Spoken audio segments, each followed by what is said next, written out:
to not just start new journeys, but to continue on the assignment. We want women to know that whatever gifting, whatever thing that God has called you to do, you don't have to abort the assignment. You don't have to walk away from the mission because you might be feeling weary. This will be an opportunity for you to get the sustenance and nourishment you need to continue on your journey.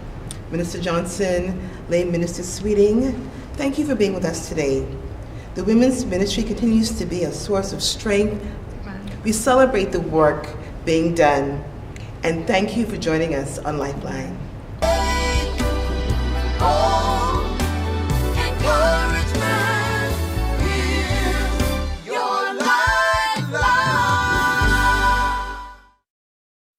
At the Broadcasting Corporation of the Bahamas, I'm Clint Watson, and this is ZNS.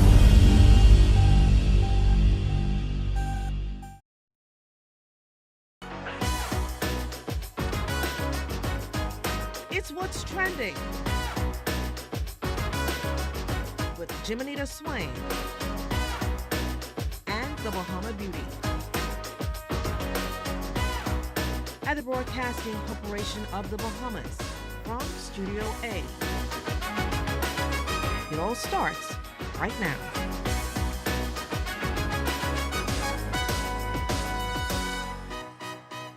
Hey everyone, it's Monday, October 6th, and you're watching What's Trending. I'm Jiminita Swain, and tonight we've got the latest news, and yes, we're diving into the serious conversations that matter. So buckle up, get ready, and let's jump straight into What's Trending. From the edge of despair to a new beginning. Last month, the world observed World Suicide Prevention Day, but here at home, the impact of suicide continues to weigh heavily on our nation. Today, we hear the raw and powerful story of a suicide survivor who's turning pain into purpose. She's breaking the silence, redefining strength, and proving that hope can rise even in the darkest moments. This is a journey of resilience you can't afford to miss. Plus, suicide impacts far more lives than most of us realize. A leading psychiatrist joins us in studio to shed light on the warning signs, share how you can help, and explain why breaking the silence could be the key to saving lives. After some truly powerful and emotional conversations, we're switching gears. From the moments of resilience to what's making waves online, it's time to lighten things up. We're diving into stories everyone's talking about. If it's blowing up your feed, we're bringing it down in our What's the Buzz segment. All that and so much more ahead on What's Trending. If you would like to be a part of What's Trending, DM us on Instagram at What's Trending on ZNS.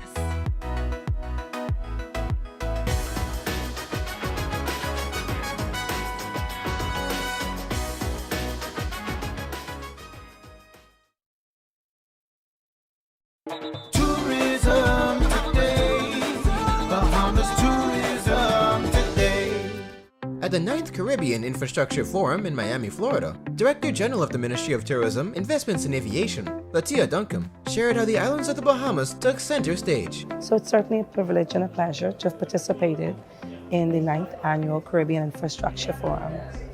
And what I enjoyed about the forum was that they decided to spotlight the Bahamas, the only destination with a panel by itself to share and showcase some of the best practices we've done.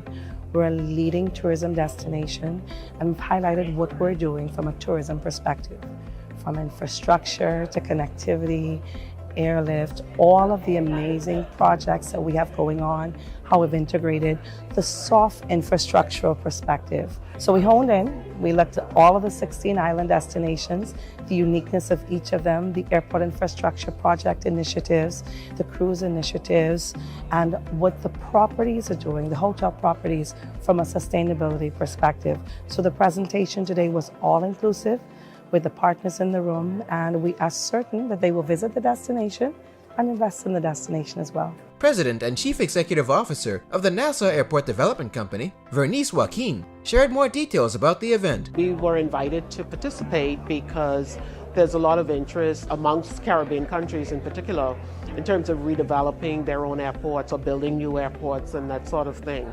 There's a lot of focus on sustainable initiatives. There's a lot of focus on how to build more cost effectively, how to structure the financing for private partners to participate. For more tourism updates, visit Tourism Today or Bahamas.com. I'm Michael Miller, and this is Tourism Today.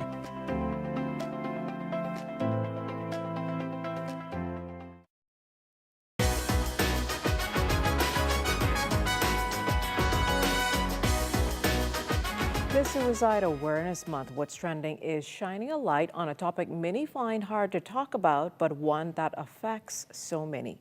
Today, we're sitting down with Clinique Lang, a survivor, to hear her story and the challenges she's faced and the hope that she's found. It's a heartfelt conversation about resilience, understanding, and the fact that no one has to face this darkness alone.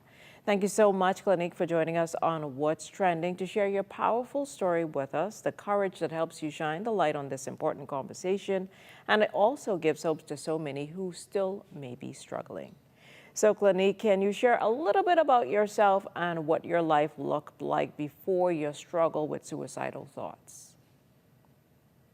So once again, thank you so much for having me. Honestly, growing up, I would say that my childhood was pretty much normal. My mom and my dad were married. Um, Somewhere between grade 3 and 4, some bullying came in primary school, um, which was normal at the time. Well, normalized at the time. Um, I definitely was a child where when things were said and done to me, I would never like tell anyone, but when I did things to other children, it would become this massive outrage.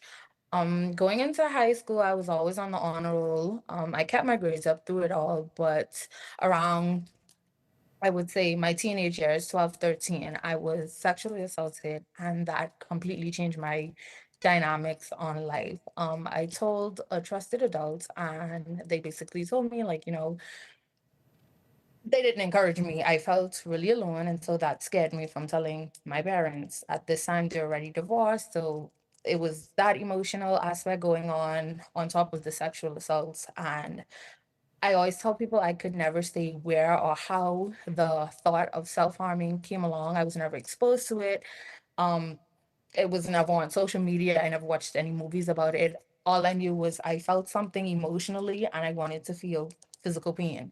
And so that's kind of where that kicked off at. And so on top of being a student and trying to keep up with academics, being a daughter, being a sister, being an aunt, also a scholar, like it was just so much going on. And I really didn't know how to process it.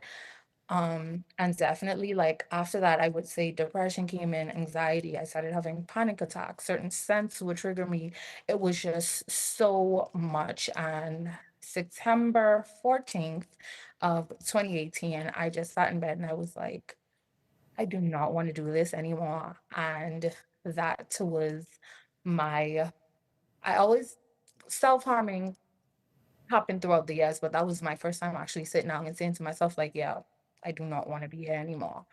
Um, and after that, it has pretty much been recovery mode. But those were kind of the events that led up to that moment. It was just so much I battled with mentally, feeling like I wasn't good enough, that I didn't have anyone to talk to, that nobody cared whether I was here or not. It was definitely a mental battle more than actual circumstances or things that were going on. Because looking at it from the outside and you would never think like, hey, this girl is battling these things, but absolutely mentally I was. So, Clinique, then, what would you say are some of the misconceptions people have about someone who struggles with suicidal thoughts? I think in having conversations with my peers, I always tell people that ignorance is at an all-time high. People that struggle with suicidal ideations, not everyone that has suicidal thoughts want to die. Um, it is just so, I don't even know, I would say confused with other things like being sad. You can have functional depression. You can be depressed and have suicidal thoughts and still get up and go to work and be a mother and do all these things. It just adds. And I think that as a country, we don't speak up about it enough. At one point, I even felt like it was shunned upon. So people keep these thoughts to themselves until they actually break. I don't think anyone wakes up and just says, hey, I don't want to be here anymore. So what would you say is something that helped you to hold on when it felt like everything was overwhelming? Um, at the age of, was I 15, 14 when it first happened? I definitely didn't have the mental capacity that I do now to actually work through trauma. At that time, I didn't know what depression was. I just knew that I was really sad. But even now, as an adult, I still battle with depression. I still have my days. It's just that because I've already been to that point, I can kind of break down situations better. So if I'm in a situation where I don't feel safe, I take a step back. I try not to overwhelm myself with people's problem. And so for anyone who may be watching and they may be struggling right now, what advice or guidance would you give to them? I would definitely say my favorite quote from a biblical aspect is definitely no matter my Lord. He's taught me to say it as well with my soul. And I constantly remind myself of that, no matter what your situation is, how dark it is. I've been to that point of wanting to give up. I know how that feels, but every day is a new day to start over. We are all here for a reason. I think until the very end, you have to keep sight of your purpose. And like I said, from a biblical aspect, if you're not sure what that purpose is, go to God in prayer. Sometimes even still at 21, I feel like I'm not being heard. And when tears aren't enough, I go on my knees and I pray and I ask God for guidance and for strength to keep going. And I can't really tackle it from another aspect because I root it in my faith. Honestly, I honestly, truly, from the bottom of my heart, feel like if it was not for God, I would not be here today. Um, and so my advice is to just keep going. The flowers are going to eventually remind you of why the rain was necessary. And sometimes we have to go through things to get through them. I don't think that that's fair, but you are loved, you are supported. I see you, and I'm sure there's others that do as well. And so just keep going, honestly. So how has your perspective on life and your own resilience changed since your experience? So, I think I got a clear understanding of it when I started my undergrad journey, when I majored in social work. And so it is so ironic because things that I went through was starting to unravel itself in through texts and lectures. Um, and being a social worker, I definitely studied about depression and mental health, and it runs so much deeper than we think. You have bipolar depression, clinical depression. It's so many mental health disorders, um, anxiety. And so it opened my eyes to more than just my situation, but others as well. Finally, would you like to share with anyone listening who may feel that there's really no way forward? As individuals, you have so much potential to strive to become better, to wake up and choose to start over. It's never too late. Like I said earlier, you are loved, you are supported. If you need someone to talk to, I rather literally hear about your problems than to hear about your death. And it's so many others like me that advocate for the same things. I want people, especially Bahamian people, my people, to feel safe. Well, even in our darkest moments, there is hope. And if you know someone who is struggling, reach out to them, as you said, because they're not alone and help is always available. So let's all work to break the stigma and keep the conversation going. So again, thank you, Clinique, so much for joining us on What's Trending and sharing your story with such honesty and courage. Your voice brings hope, understanding, and strength to everyone listening. So thank you so much again. Thank you. Well, there is more What's Trending after the break.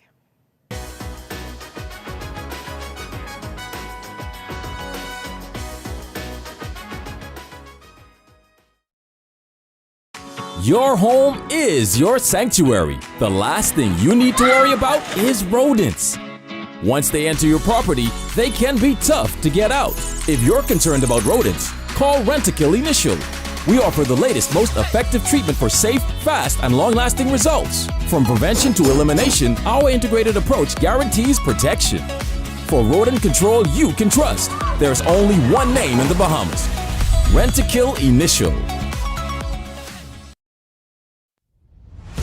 For every shape-up, after-school activity, unplanned home repair, and other day-to-day spending, there's SandDollar. SandDollar is a convenient way to send and receive money instantly. SandDollar is easy to use. It's safe and secure. Just like physical cash, SandDollar is issued by the Central Bank of the Bahamas. And best of all, there are no fees for individuals to send or receive funds. Download a SandDollar enabled digital wallet and enjoy the benefits of the digital Bahamian dollar. Spend it locally. Transfer it to and from a local bank account or convert it to and from physical cash. Learn more at www.sanddollar.bs.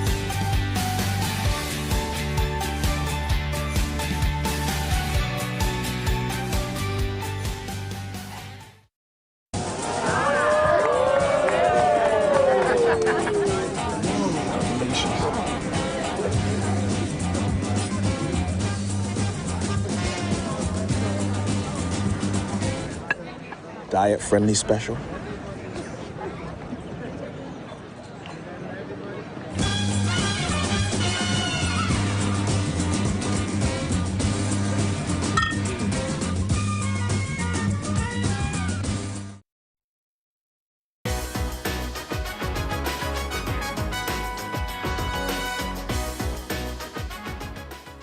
Every year, thousands of lives are lost to suicide, a tragedy that leaves families and communities searching for answers.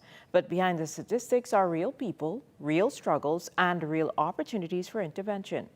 Today is all about awareness and action.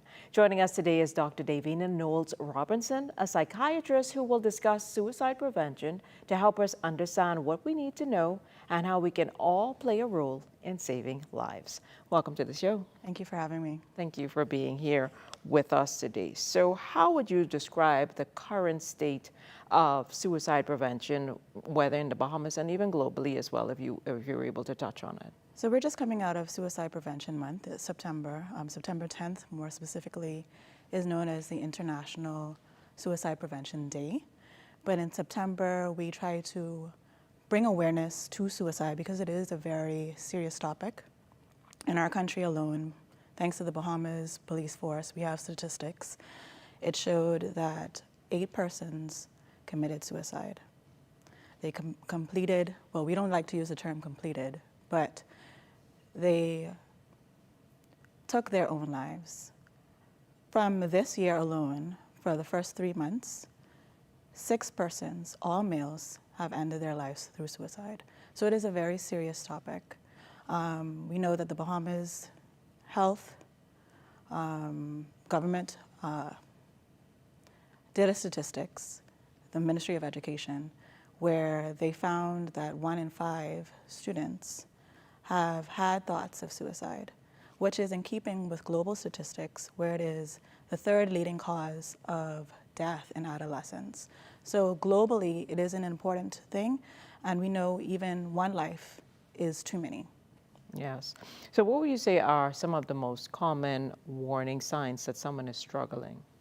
So we look at symptoms like depression, so changes in behavior like changes in sleep, changes in appetite, always crying or sad and depressed, changes in hopelessness, they don't want to do anything, changes in concentration, so they're not functioning at work or at school, so decline in grades, changes in their energy, and thoughts of suicide. So if someone says that they want to end their life, they don't feel like life is worth living, they hope that the Lord just takes them home today, any of those things are indicators for suicide. And so what then are immediate steps that someone should take if a loved one is at risk?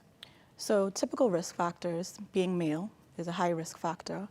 Having access to means, so a firearm, a knife. So if this person is saying that they are going to use their firearm, if someone is giving away their worldly possessions, they say that they don't need anything anymore. You know, they're supposed to be going to work tomorrow, but they're saying, I'm selling my house, I'm selling my car. They're online telling the world goodbye.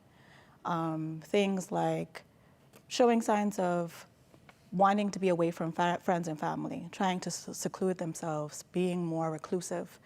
So having that good community or social support is very important, but if you see that they are now going away from that, that is a very big warning sign as well. So then are there specific local resources, hotlines, or programs that people should know about that can aid in this intervention or assistance? In the government sector, there is the Community Counseling and Assessment Center on Collins Avenue, CCAC.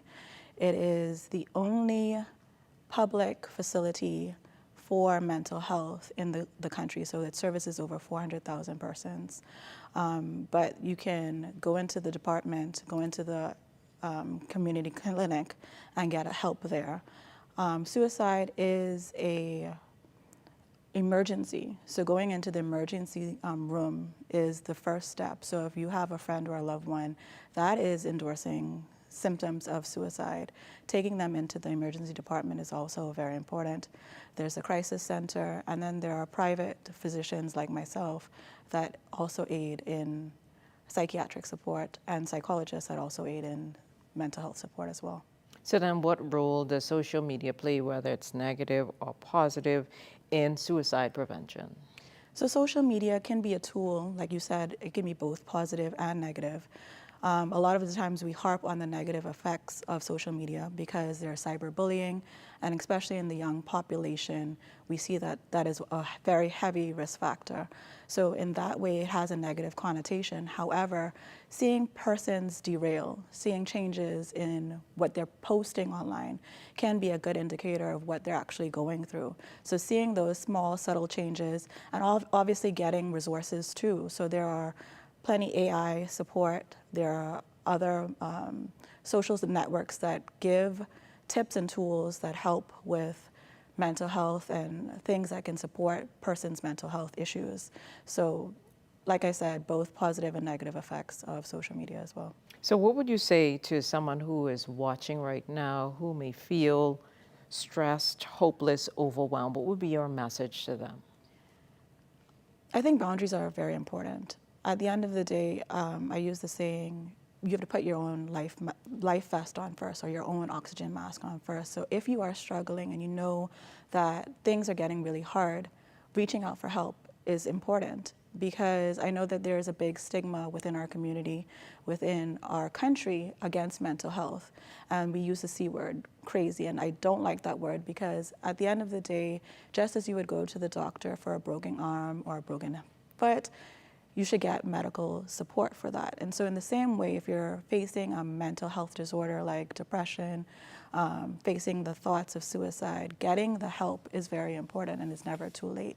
So acknowledging your problems, getting the help, setting boundaries. If you feel like what you're going through is taking you down a rabbit hole, knowing when to say no, knowing when it is important to get the help as well.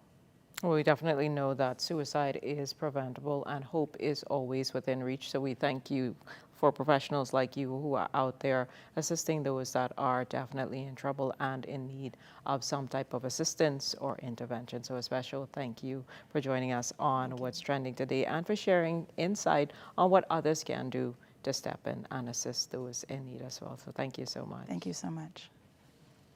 Well, now let's bring a little brightness back into the room and talk about the stories everyone's buzzing about this week in What's the Buzz. That's right after the break.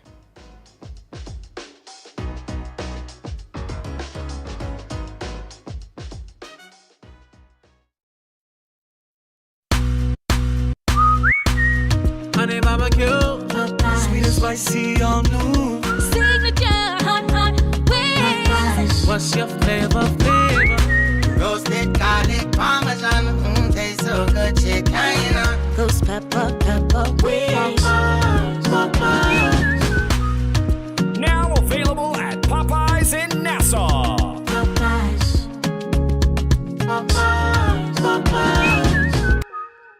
Bang ding.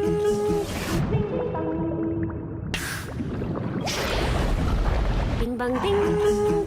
Ding ding dong. Bang bang bang. Ding bang ding. Ding bang ding. Ding ding dong. Bang bang bang. Ding bang ding. Bang bang. Ding bang ding. bang ding, ding ding dong.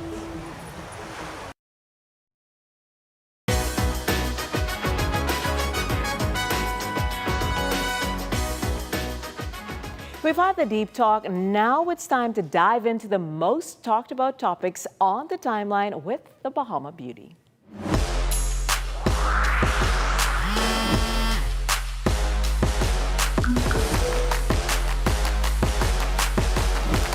Nothing raises people's spirits more than getting in people's business and hearing that Sean Diddy Combs is going to jail.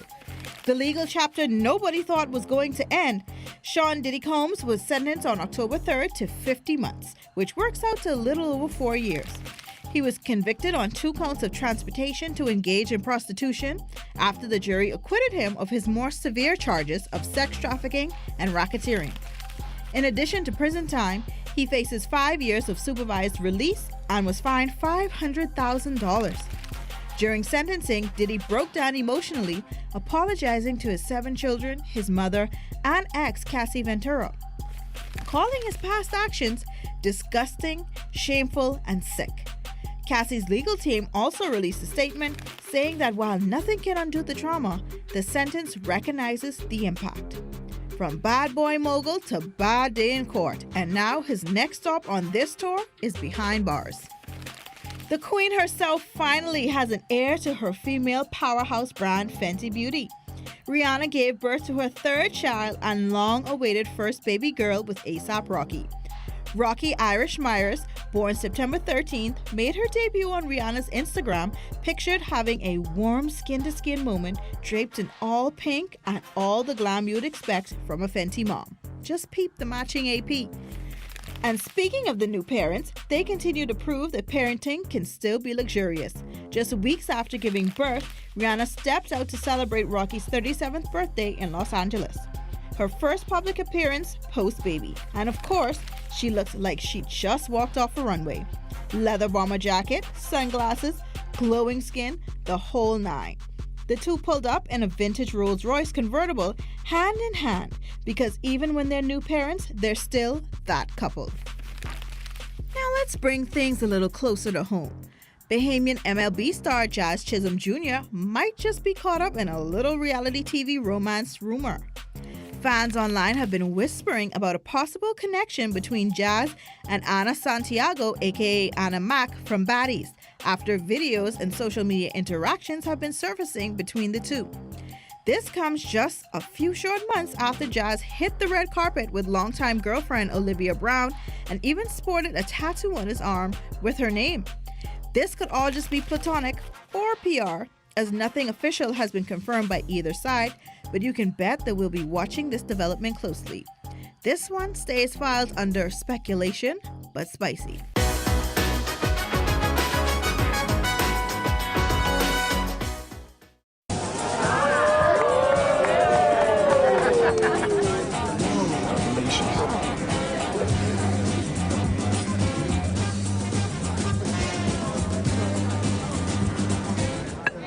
Diet-friendly special.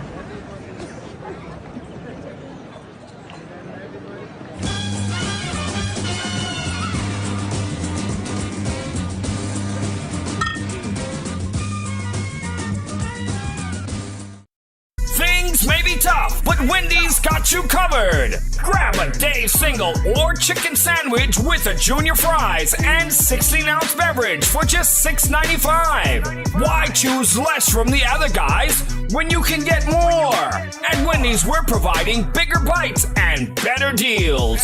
So purchase your Tings Tough Value Meal today. Now available at all locations excluding the airport and food truck. Tired of looking at the same old kitchen? Step 1. Our talented recommended designer Mark crafts a custom design just for you. Step 2.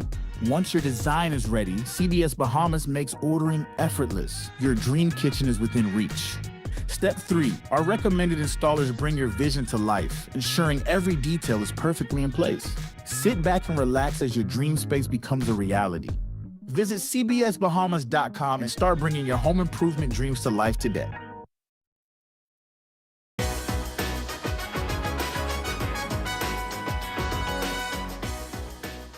On Tuesday's show, we're proud to premiere our new segment this October, Styled for Strength, presented by Bahari. Each week, we'll hear from the people who walk alongside those battling breast cancer, from surgeons and psychologists to insurance experts. Their knowledge, guidance, and support shine a light on the journey and can make all the difference, because when it comes to breast cancer, the right information can help save a life.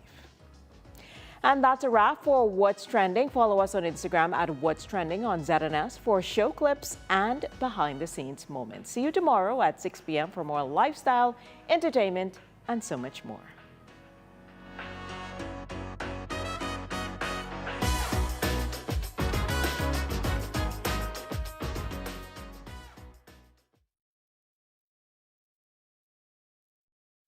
At the Broadcasting Corporation of the Bahamas, I'm Clint Watson, and this is ZNS.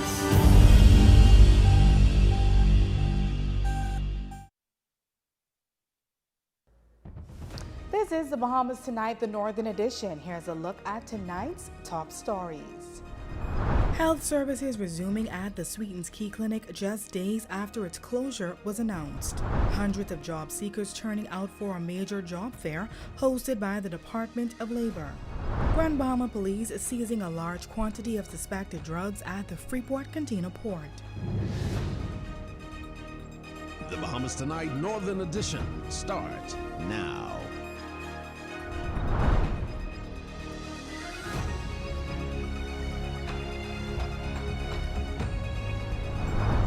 Just got off the phone with Mr. Bastian, the administrator at the Rand Memorial Hospital, who assured us that the clinic is open, is operational, and ready for business. Good evening and welcome to the Bahamas Tonight, the Northern Edition. I'm Jolanda Thompson-Everest. Thanks so much for tuning in. Topping news. Health services have resumed at the Sweetens Key Clinic following a temporary closure caused by a delayed payment to a maintenance worker. In this report, the Minister of Health and Wellness confirms the issue has been resolved and that the facility is now fully operational.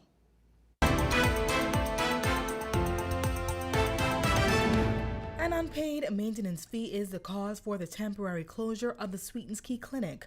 The worker responsible for the facility's upkeep says he went 6 months without pay, forcing him to suspend services. Health and Wellness Minister, the Honorable Michael Darville, says he was unaware of the payment discrepancy, but once the matter was brought to his attention, he acted immediately to have it resolved. As a result, operations at the clinic have resumed. As minister, I saw the social media post of the fact that the Sweetens Clinic, the maintenance of the yard was unkept, and it was supposedly tied in with a vendor not being paid in a timely fashion.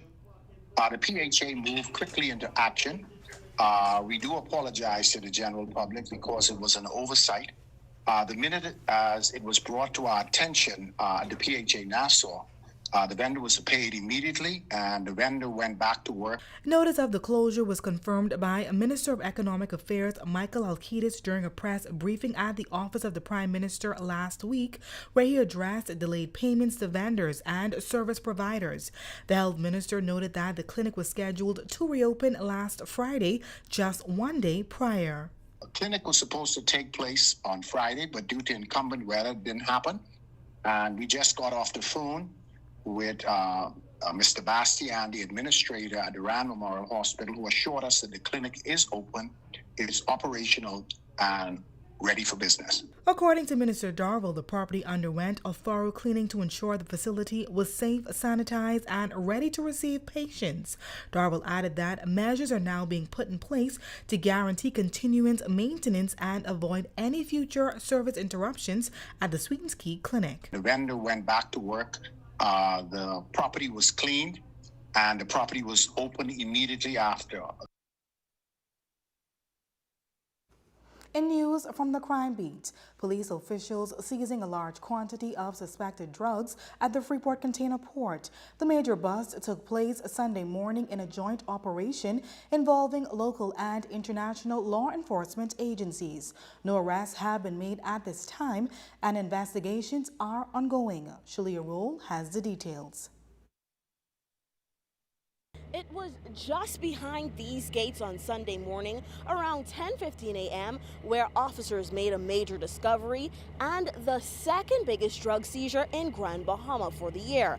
Nearly 188 kilos of suspected cocaine seized from a 20-foot shipping container. A press conference was called late Sunday evening with members of the media. The drugs spread across a table as police shared how the find came as a part of an operation led by a joint task force involving local authorities and international partners. But here's how the shipment was disguised. The drugs were carefully concealed within air conditioning units, meticulously packaged to avoid detection. Officers check inside of the units.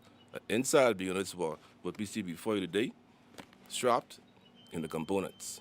This latest bust follows an even larger seizure in January, where nearly 498 kilos, more than 1,000 pounds of cocaine, were discovered packed inside duffel bags within a 40-foot container at the same port. That shipment carried an estimated street value of close to $10 million, marking one of the biggest drug confiscations in Grand Bahama this year. Chief Superintendent of Police and officer in charge of crime and operations in the Northern Bahamas, Will Hart, described the seizure as a major success for law enforcement. He also issued a clear warning to anyone involved in this matter. I suggest you take up another trade because we will be relentless in catching you. Now, Chief Superintendent Will Hart is urging members of the public to remain vigilant and to report any suspicious activity as law enforcement agencies intensify efforts to crack down on incidents like this. He adds that investigations into the matter are ongoing and there are no suspects in custody. As more details emerge, our ZNS News team will continue to follow this developing story. For the Bahamas Tonight, the Northern Edition, I'm Shalia Roll. Police on Grand Bahama also investigating the latest traffic fatality. The incident taking place on Sunday, October 5th, 2025. Reports indicate that shortly after 8 o'clock p.m., officers responded to a collision on Call Road involving a vehicle and a male pedestrian. The 54-year-old pedestrian sustained injuries and was rushed to the Rand Memorial Hospital, where he later died. The investigation continues into this latest fatality.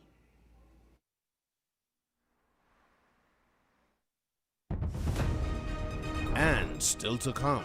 Hugh Campbell Primary School celebrates top students. We'll have the highlights plus sports and more when we come back.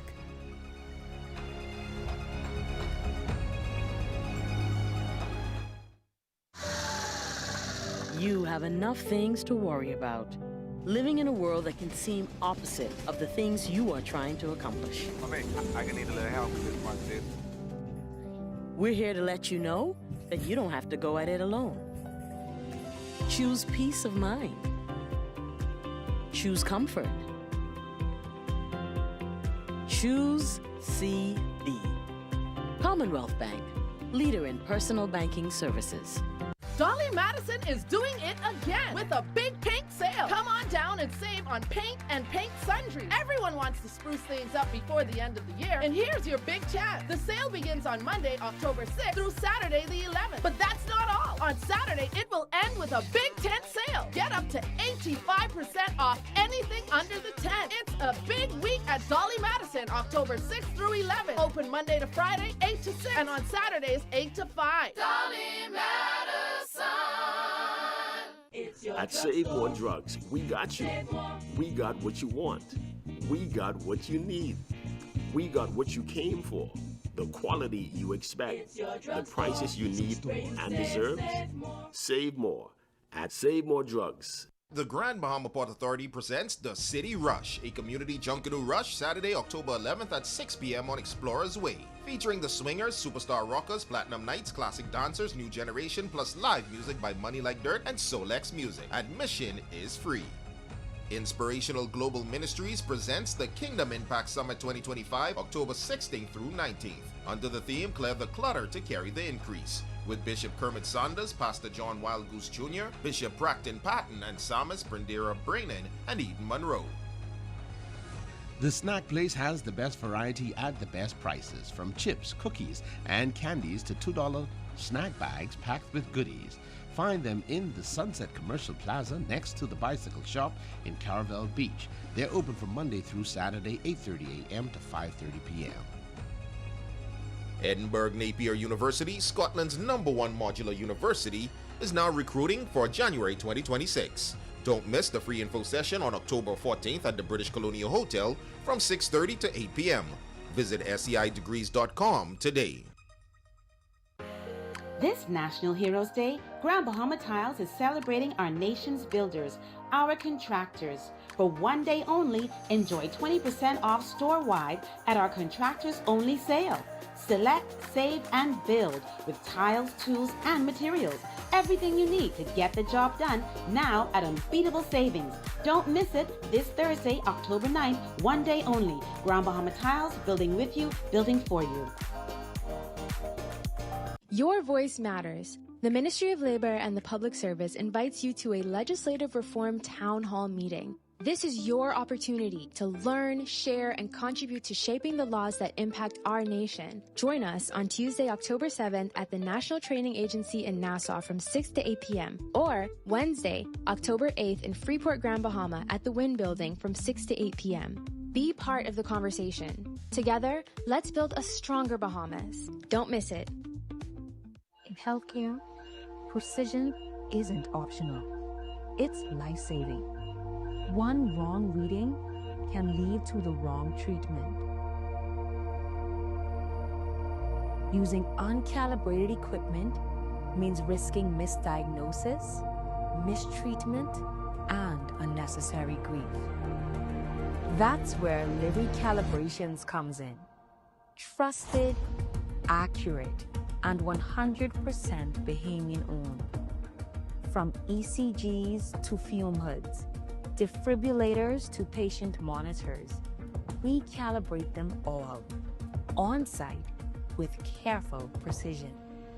Lyric calibration, trusted results, reliable service, uncompromising accuracy.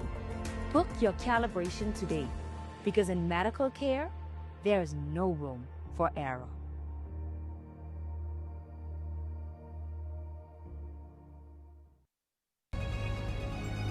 Your #1 team in the North. Only the sun covers the Bahamas better. Welcome back. Under a canopy of red drapes and island starlight, the Bahamas Red Cross Starlight Soiree at the Grand Lucayan dazzled with fashion, philanthropy, and purpose. A sold-out event supporting vital humanitarian efforts across the Family Islands. Raven Davis reports. Red drapes, dazzling fashion, and a spirit of generosity set the tone for an unforgettable evening at the Bahamas Red Cross Soiree hosted at the Grand Lucayan. From the moment guests arrived, it was elegance with purpose, a sold-out affair where attendees spared no detail in support of a worthy cause. The night proved nothing short of spectacular for the Grand Bahama chapter. These events are important for us because they help us to fund our various programs, whether it is to do with disaster management and preparation, our social welfare programs, our training programs. So the committee has been hard at work putting this together. I think it's turned out quite well, and we're hoping that we raise sufficient revenues through the night that would support us for at least several months into the 2026 calendar year. A combination of minds came together to create what you see tonight. And so it is very important for us to continue to donate to an organization like the Red Cross. The event was held under the patronage of Governor General Her Excellency Cynthia Mother Pratt and attended by a number of dignitaries, including wife of the Prime Minister Anne-Marie Davis and Minister for Grand Bahama, the Honorable Ginger Moxie. The Red Cross has been a source of hope for our community for decades. Whether responding to a disaster or providing daily support to residents in need, the Red Cross answers the call, embodying the true meaning of compassion, kindness, and humanitarian. It was all smiles for those in attendance, whether indulging in fine food and drinks, lighting up the dance floor, or enjoying show-stopping performances from some of the island's best entertainers. Guests shared it was an honor to give back to an organization that continues to make a difference across the Bahamas. I'm having a great time. Lots of people who I haven't seen in a while, the dancing, the music. It's just a great place to be. And it's a pleasure to serve and support an organization that supports so many of us when things happen, disastrous situations, and even everyday life. I'm enjoying the band, I'm enjoying the singing, the dance. It's a nice vibe, I love it. I like the song is saying now, it's ladies' night. The ladies are here, they're looking wonderful, and the gentlemen. So whoever missed the night missed a great night. President Edison Sumner says this soiree is one of several events planned for the remainder of the year, leading up to the organization's major fundraising ball in January. With an annual budget exceeding $3 million, he notes that continued community support remains vital to the organization. For the Bahamas Tonight, the Northern Edition, I'm Raven Davis.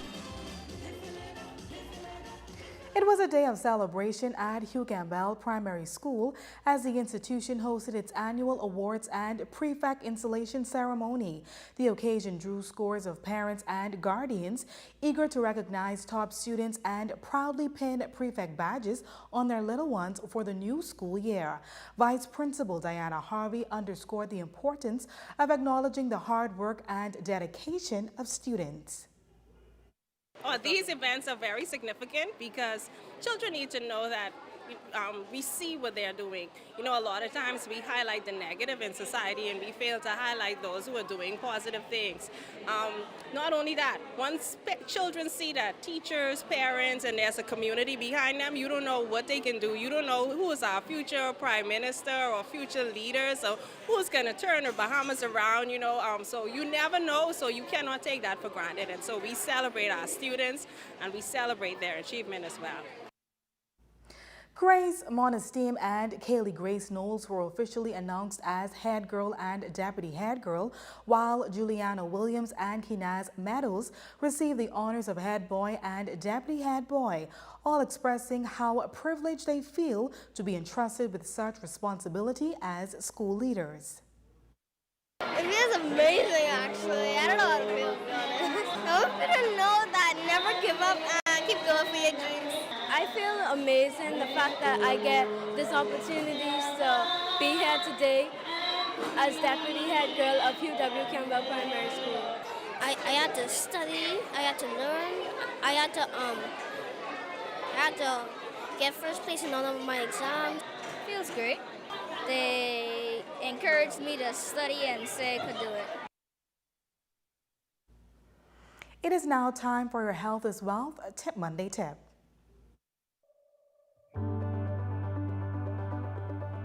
Teen suicide is a serious issue, but it's preventable. Warning signs include withdrawal, hopelessness, mood changes, or talks of feeling like a burden. These are not just phases, they need attention.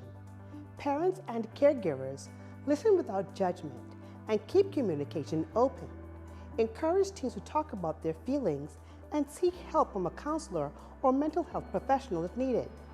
Teens, if you're feeling overwhelmed or hopeless, you're not alone. Talk to someone you trust or call a crisis line. Asking for help is strong and it can save a life. I'm Dr. Monique Pratt, and remember, your greatest wealth is your health.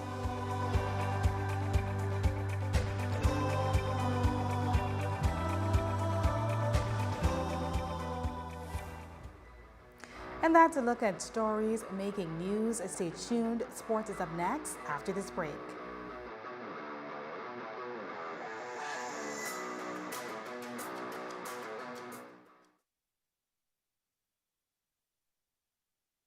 Here at Island Bedding, we provide Bahamians a local option for factory direct quality sleep products. We have also expanded to include a range of furniture and home accessories. Check out our new living room pieces including sectional, TV stands, accent tables, and more. Come on down to Island Bedding and feast your eyes on prices you have to see to believe. Located at number 5 Queens Highway across from Caribbean Veterinarian.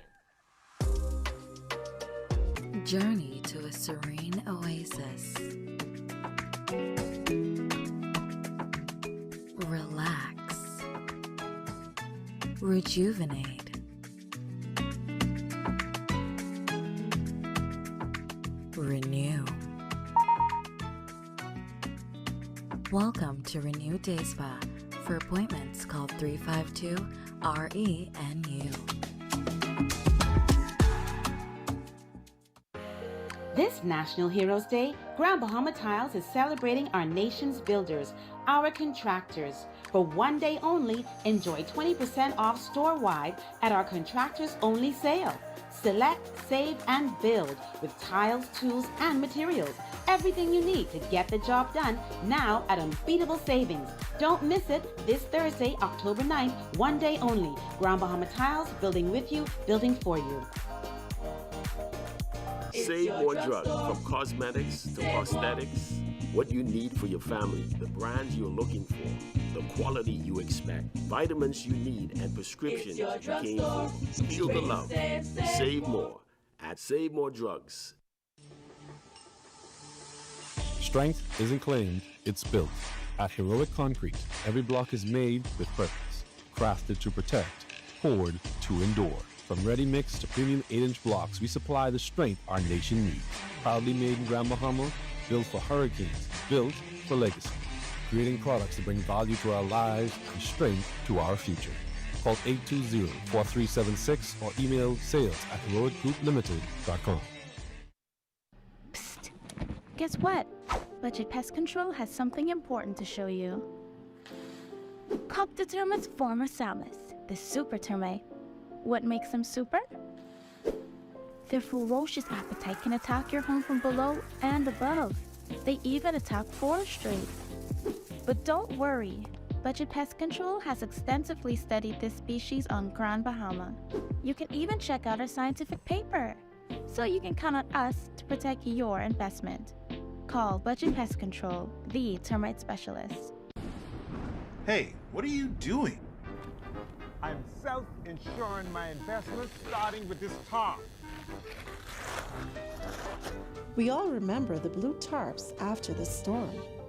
Let's make sure that we are covered with more than a tarp. Don't allow your investment to be at risk. Protect your investment with one of our insurance policies. Nobody does it better.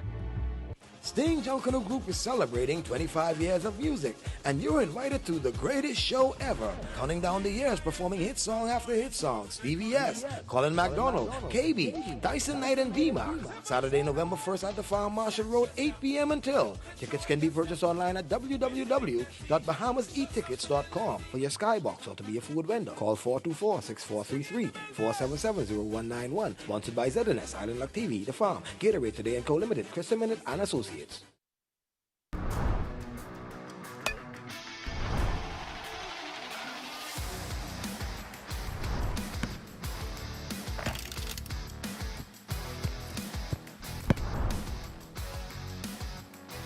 Good evening, ladies and gentlemen. Matthew Martinborough here with your evening sports lineup. Kicking off sports, the Shockwave Elite Youth Flag Football Program is looking forward to its upcoming tournament. Founder of the Elite, Eugene McMinn, says it's going to be a football atmosphere unlike any other. We play flag football on that field, but at a certain time, because, time change, the act falls. So we try to create and simulate Friday Night Lights, where these kids can play football underneath the lights. McMinn also says, in contrast to last year's edition, this year will feature a more diverse player pool. Right now, we're coming up with a junior division. We got about 4 junior teams right now, and then shortly after that, the senior division now is going to expand to about maybe 8 teams. Serving up next in sports is Abaco High School volleyball. First in senior girls action, Agape defeating Patrick J. Bethel in 2 sets, Forest Heights taking the double set win over Long Bay. And in senior boys play, Agape winning the 2-0 set over Long Bay, and Forest Heights taking down SC Boodle 2-0. Dribbling up next on the NBA court, VJ Edgecombe in his second preseason game for the Philadelphia 76ers finished with 10 points, 5 assists, and 2 rebounds in the loss to the New York Knicks, 104-113. And fourth string on the depth chart, scores from Week 5 of NFL action. The Buffalo Bills losing to their division rival New England Patriots 23-20. The Houston Texans dominating the Baltimore Ravens 44-10. The Dallas Cowboys taking down the New York Jets 37-22. The Denver Broncos upset my Philadelphia Eagles 21-17. And this guy is all smiles today as his Carolina Panthers beat out the Miami Dolphins 27-24. Congrats, Ricardo, on the second and final win of the season. And with that, your evening sports final whistle blows. Your Facebook friend of the day is next. I'm Matthew Martinborough, and enjoy your off season.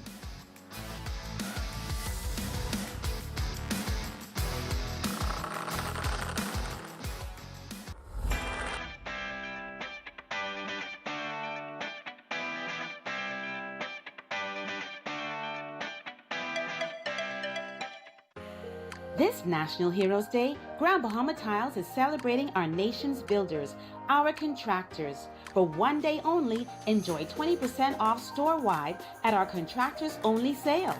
Select, save, and build with tiles, tools, and materials. Everything you need to get the job done now at unbeatable savings. Don't miss it this Thursday, October 9th, one day only. Grand Bahama Tiles, building with you, building for you. Save more drugs. We got you. From cosmetics to prosthetics, what you need for your family, the brands you're looking for, the quality you expect, the prices you need and deserve. Feel the love. Save more at Save More Drugs. While others see customers as numbers, we see our customers as people, neighbors, friends who deserve more than one-sided connections. That's why we are redefining what real connection is by prioritizing our customers and showing our appreciation by putting our money where your loyalty is. BTC customers claim your $200 Bahamas Air gift card when you add postpaid mobile to your internet plan. That's loyalty that flows both ways.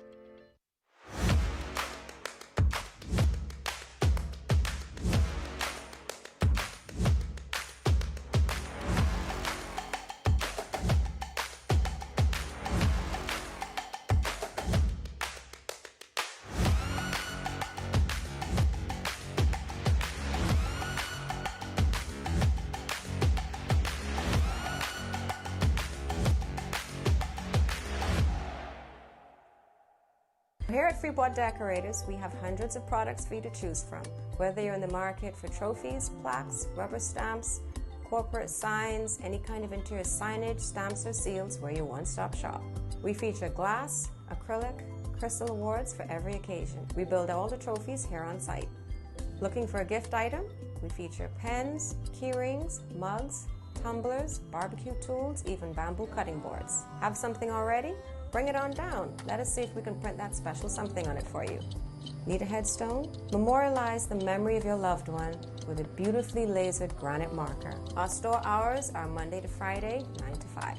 We focus on customization, so if you have an idea or a new concept, bring it on down or call us at 352-5557 or even WhatsApp your idea to us at 646-0777 and we will do our best to make your awards and recognition ideas a reality.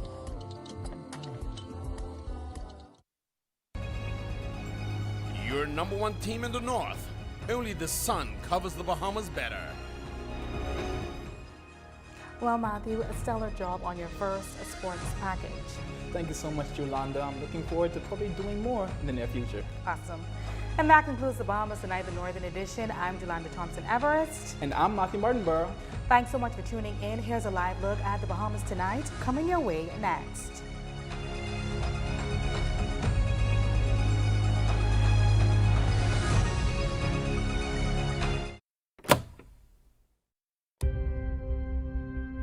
You're probably wondering what I'm doing here sitting in our amazing studio. Well, I'm preparing for my new show coming this fall. In Depth with Mukesh Lapinder is a Sunday magazine-style show with timely investigations and deep explorations into the country's ills and triumphs. So join me on Sundays at 10 a.m. this fall for long-form and engaging conversations. And remember, only the sun covers the Bahamas better. Can you imagine our kids on their own? We can't just look away. Are you sure these people want us? I know they do. You can call me Mama.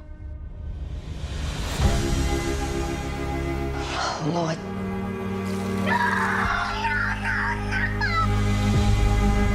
If we can't wrap our arms around the most vulnerable, then what do we have? Noise! And the children can't take the noise anymore. We want the ones that nobody else wants. Who hurt you, baby? I'm not giving up on you. You can't give up on me either. What we gonna do? Everybody's falling apart. I'm doing the best I can. We gotta work on this together.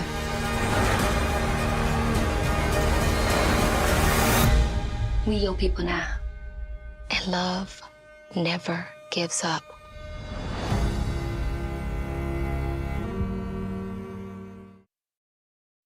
At the Broadcasting Corporation of the Bahamas, I'm Clint Watson, and this is ZNS. ZNS News is brought to you by the new BTC. Fiber is here, faster, stronger, more reliable. Together, we are unstoppable. Switch today. Coming up in the Bahamas tonight, the latest setback to hit the Ministry of Education. Here to what extent officials are tackling the problem. Plus, find out what Family Island is of particular concern to traffic officials and why. And a PLP senator is hoping to make the move to the House of Assembly, and it begins with throwing his name in the ring for a now vacant seat. The Bahamas tonight, the National Report starts now.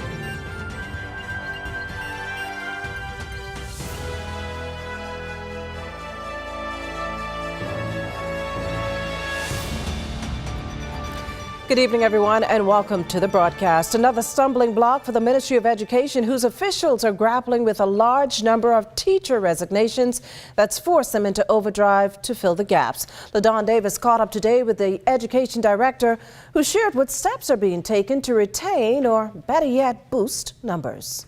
I think it's a little over 40 resignations this year. The resignation of some 40 teachers for personal and professional reasons has left the Ministry of Education scrambling to fill a number of vacancies within public schools. Director of Education Dominic McCartney-Russell says they are now exploring several options, including salary increases and implementing new initiatives to retain teachers. We have a teacher morale committee, and so teachers now have access to $250 to decorate their classrooms to prepare it for students. There was also the teachers asked for professional development grants.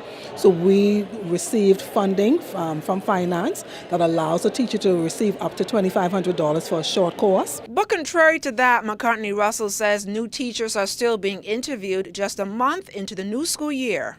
We would have interviewed a little over 15 persons on Saturday, and we would have identified 4 language teachers, 2 music, 1 visual arts, 1 computer studies, 1 agriculture, and 2 phys ed.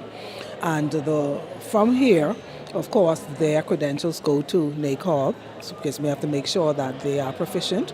And then we also would have sent their credentials to the police so they could get vetted. So to cushion the existing teacher shortages, the Ministry of Education will continue to work with the University of Bahamas to capitalize on its recruitment partnership to meet its growing demands. Our curriculum team meets with the UB team on a regular basis, and the goal really is to create that strong link between the ministry and UB.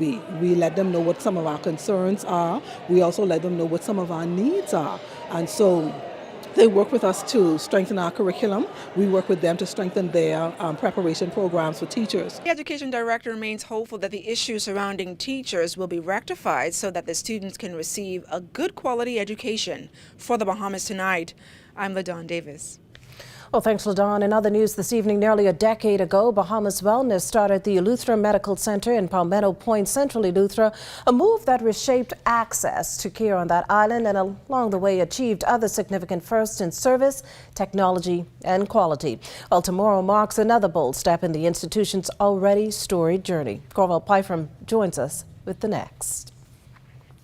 Good evening, Makushla. Well, this is good news for Eleuthera. There, the Eleuthera Wellness Hospital is a 5-bed, fully equipped acute care hospital with a 6-bed urgent care and emergency room capable of providing advanced cardiac and trauma life support. At a press conference here in Nassau today ahead of tomorrow's launch in Palmetto Point, hospital CEO Dr. Arlington Lightbourne said the official transition of the Eleuthera Medical Center to what will now be the Eleuthera Wellness Hospital marks a transformational moment for Bahamian health care. This is more than a name change. It is a bold declaration that world-class healthcare belongs to every Bahamian on every island. Eleuthera Wellness Hospital anchors a connected island-wide healthcare network with satellite urgent care centers in Spanish Wells, which is in North Eleuthera, and Rock Sound in South Eleuthera. And this ensures that no Eleutheran and no visitor to Eleuthera or nearby island is ever without access to quality emergency or specialty care. Now, officials say in the coming weeks, a full suite of services, including installation of the hospital's 96-slice CT scanner, will be rolled out. There's also a grand celebration set for November 28th. Here's board CEO Charles Seeley. With continued collaboration, innovation, and investment, and dedication, we will build a future where Eleuthera stands as a model of accessible, high-quality health care in the Bahamas. Couple of other notes to add here. The new hospital will be served by 2 advanced life support equipped ambulances and a staff of more than 40 healthcare professionals. Makushla. Well, thanks, Corval. Good news there for Eleuthera. Across the Bahamas, though, the roads tell a tragic story. A rise in traffic fatalities as authorities sounding the alarm, as Amaya Moss tells us in this next report. The numbers are also showing this year's fatalities on track to surpass 50 lives lost across the capital alone in 2024. So far in 2025, authorities say there were approximately 46 fatalities and 24 of them were under the age of 30. Records also highlight that male traffic deaths rose by 50%. The chief inspector shared that too often toxicology reports trace these tragedies back to excessive alcohol use, sparking a heartfelt plea to liquor store owners. You cannot in good conscience allow someone who you see, they shown you signs that they are highly intoxicated, and you allow them to leave that establishment in that type of condition. You shouldn't be concentrating on the use of your cell phone. A lot of these mothers, persons, there's no way in the world they were concentrating on just driving and traversing the roadway safely. Chief Inspector Jerome Thompson says the cause is nothing new. A lot of these traffic crashes, what they have in common is speed. Speed in addition to making poor choices on the streets. We had a lot of motorcycle crashes which involve a lot of persons riding the cycle and they crashing by themselves, and they would have lost their lives due to speed and not wearing the protective helmet. Chief Inspector Thompson also identified the Family Islands with the highest fatality rates, expressing particular concern for New Providence and Eleuthera, which remains at the forefront. Providence is leading the fatality numbers, followed by Freeport, Grand Bahama. Then we have Eleuthera. We have a real concern with Eleuthera because from time to time, they have quite a number of fatalities, and then we have a lot of persons that are airlifted from that island that are involved in serious crashes, which involves serious injuries.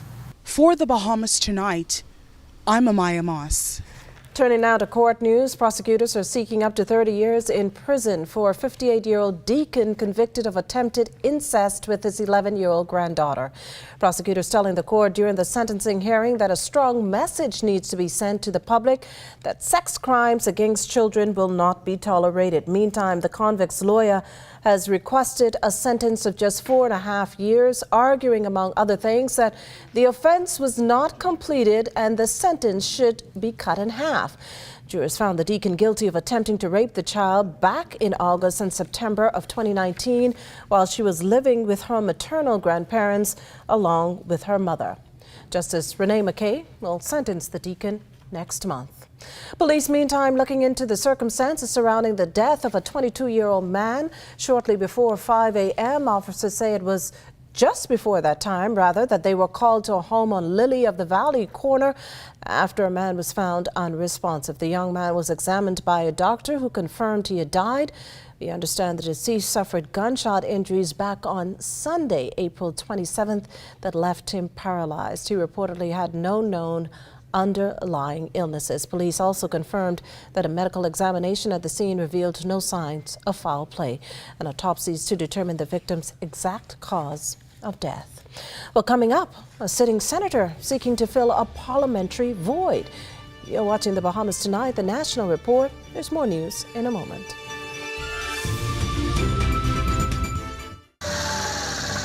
You have enough things to worry about. Living in a world that can seem opposite of the things you are trying to accomplish. I can need a little help with this one, sis. We're here to let you know that you don't have to go at it alone. Choose peace of mind. Choose comfort. Choose CB. Commonwealth Bank, leader in personal banking services. Fill up box for all $30. The new KFC Fill-Up Box, serving 6 juicy pieces of chicken, 4 buttery biscuits, crispy fries to share, and 12 premium original recipe KFC nuggets, all packed into one crave-worthy box. So dig in and do whatever the crunch you want with the KFC Fill-Up Box. Only at KFC, it's finger-licking good. Hello, bonjour, hola, hello, ciao. No matter where your passport takes you, BTC roaming keeps you effortlessly connected. Enjoy seamless calls, lightning-fast data, and affordable roaming across the globe. No SIM swaps, no stress. Just one network, working everywhere. So go ahead, explore the world, and still be just a call away from home. Honey barbecue, sweet and spicy, all new. Signature hot wings. What's your flavor? Roasted garlic parmesan, tastes so good, chicken. Ghost pepper wings. Now available at Popeyes in Nassau.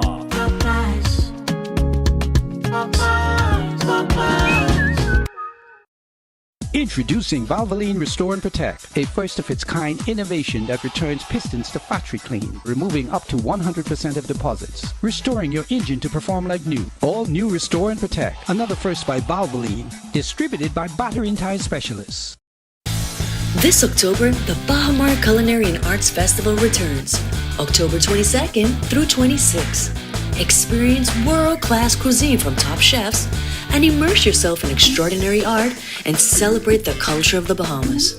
And on Friday, October 24th, global superstar Lenny Kravitz takes the stage for an unforgettable concert. The Baha Mar Culinary and Arts Festival. Savor the world, celebrate the Bahamas. Tickets at bahamarfestival.com. This portion of the news is brought to you by Edinburgh Napier University, hosting a special recruitment event at the British Colonial Hotel on October 14th. Now recruiting for the January 2026 semester. You're looking at a shot there of the Hog Island Lighthouse on the western tip of Paradise Island, built in 1817. It's built as the oldest and best known lighthouse in the Bahamas and the oldest surviving lighthouse in the West Indies. Its lantern Rome was damaged last week during the passage of Tropical Storm Imelda. That drone shot courtesy of our drone pilot, Kyson Miller. Well, welcome back. The governing party taking its message to and energizing its supporters in South Central New Providence tonight during its latest Link Up, a rally-style event bringing together constituents of Mount Moriah, Garden Hills, Pinewood, and Nassau Village. And that's exactly where you can find our Lloyd Allen. Lloyd? Well, Makushla, like they say, it's the rain that brings the crowds out on tonight. Similarly, this is in the Garden Hills Community Park. Dozens of supporters of the Progressive Liberal Party have come out in support of another in an installment of events called Link Up. And sharing a bit more about what tonight is about is Obi Roberts. He is the Deputy Chair of the Progressive Liberal Party. Mr. Roberts, tell us about tonight. Good night, sir. Well, tonight we are in Garden Hills, the host constituency, but Minister Mario Boleg, you'll hear from him. Minister Masaroda of Pinewood. You also have Jamal Strawn of Nassau Village and Mikhail Barnaby of Mount Moriah, who is going to bring and educate the general public and the country at large of all the fantastic work that this PLP government has accomplished in the first 4 years of its government. We have one more year to go, and we just want to reiterate our report card on many of our successes and also some of the things that we still have to work on.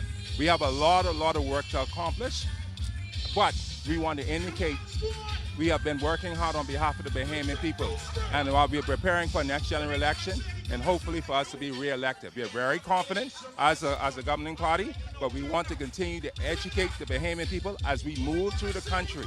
This is our third link up.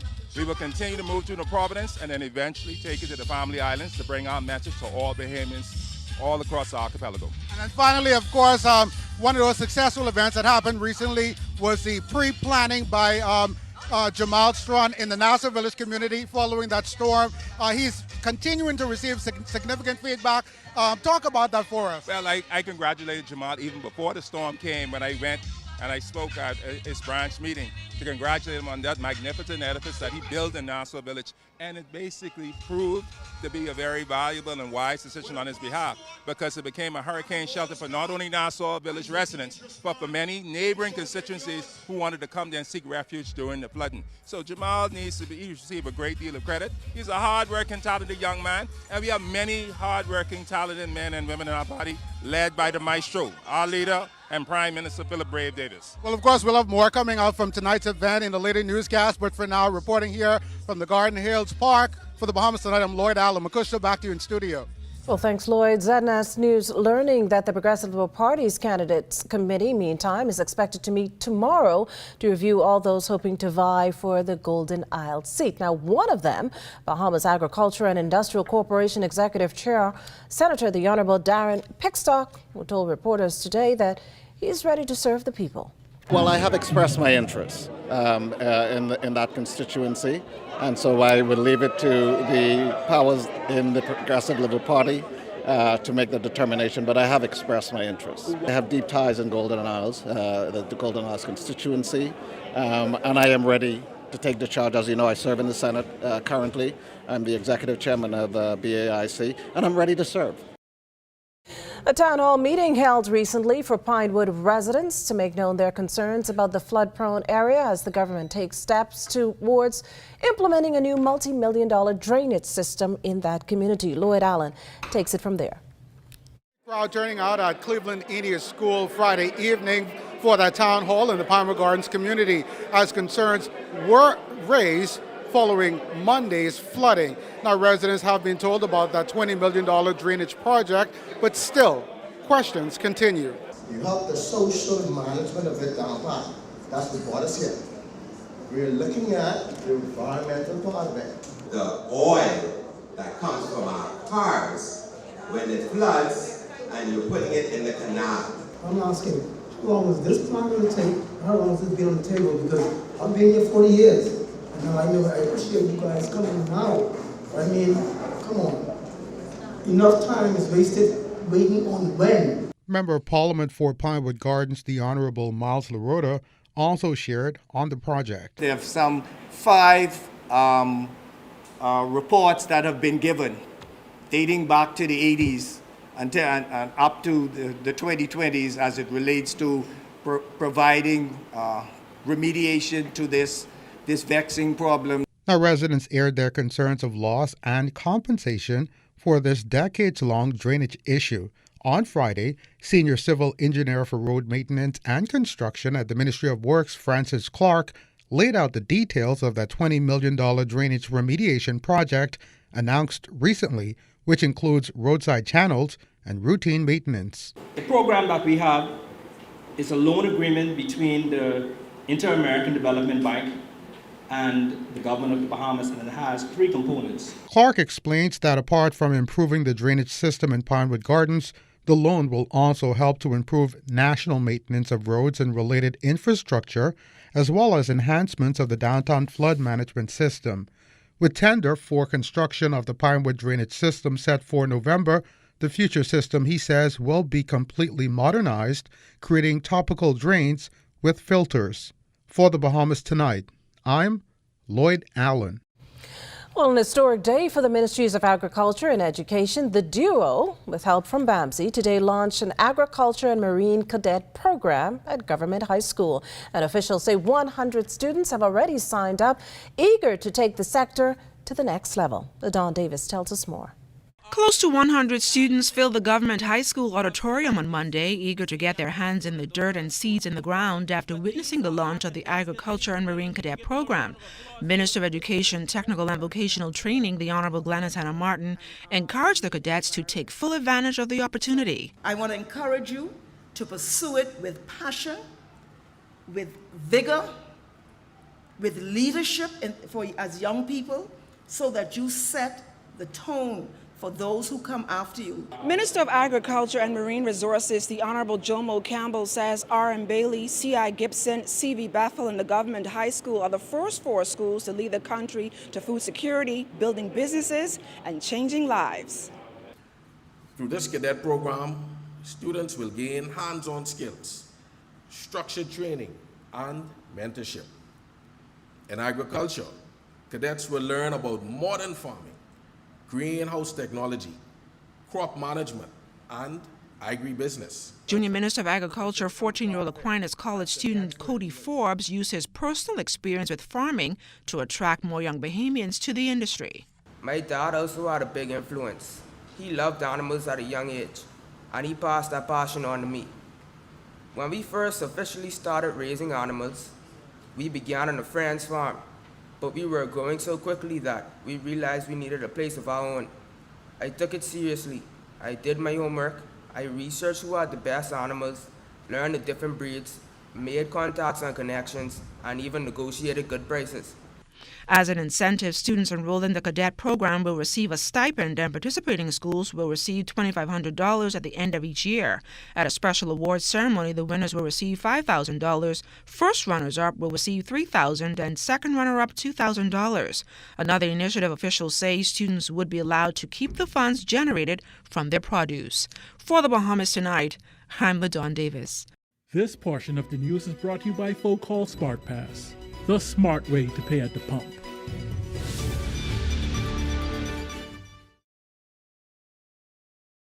With my Freedom 15, I always get the latest. That's a cop.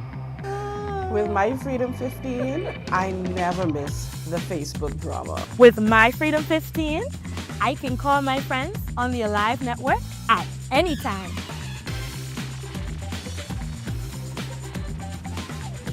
Girl, you calling me again? Yes, and I have 100 free minutes to call the US and Canada, so you know.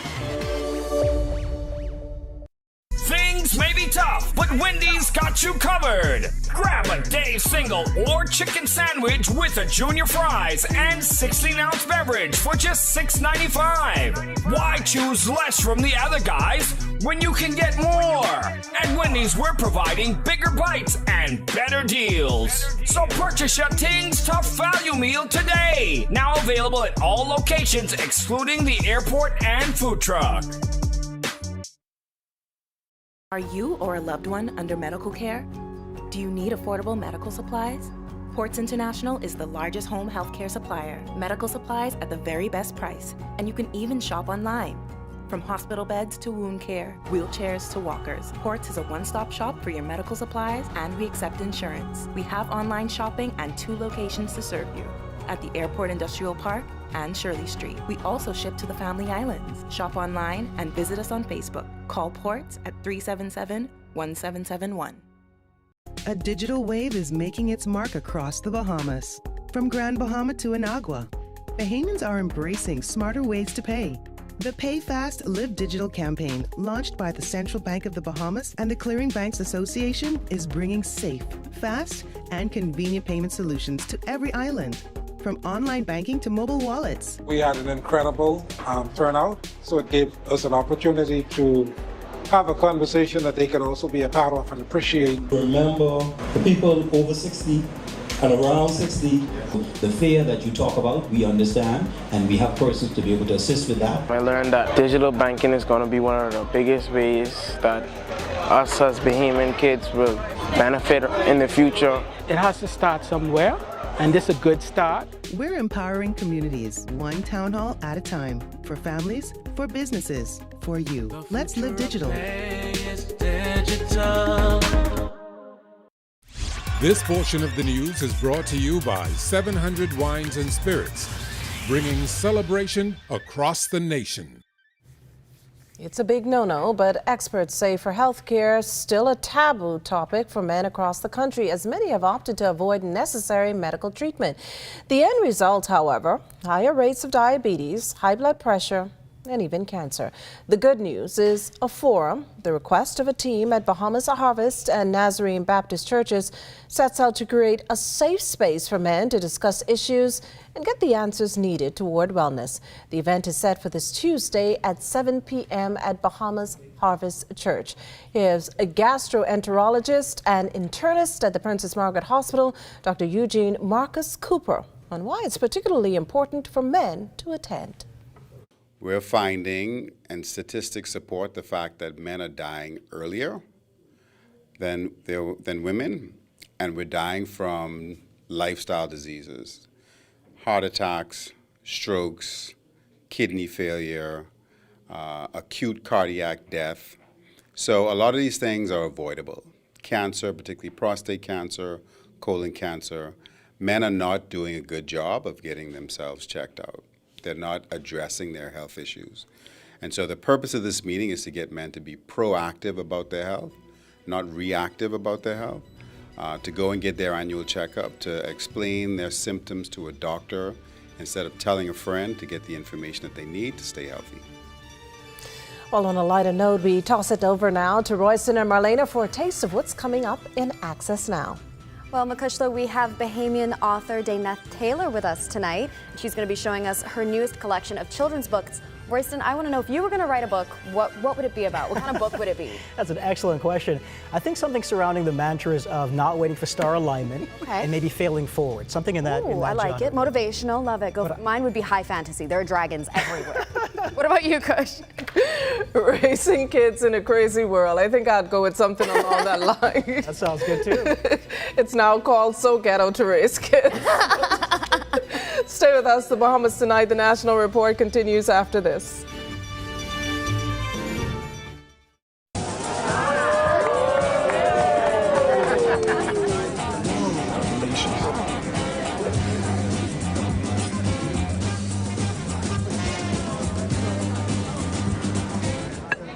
Diet-friendly special.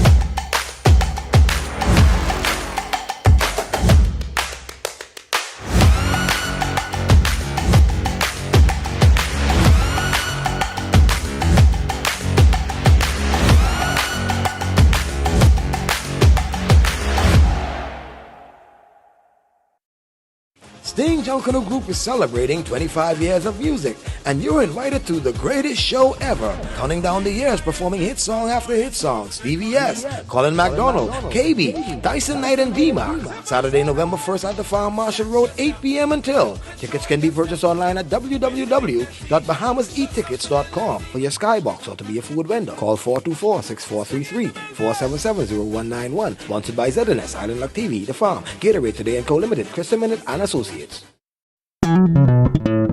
Throughout our lifetime, we must all make decisions. No matter how we choose, the right one just needs to be made. Like having J.S. Johnson Insurance Agents and Brokers as your insurance partner. We've been serving the Bahamas for over 100 years. Whether you need home, motor, marine, or commercial insurance, make the right decision. Call 397-2100 or visit jsjohnson.com. J.S.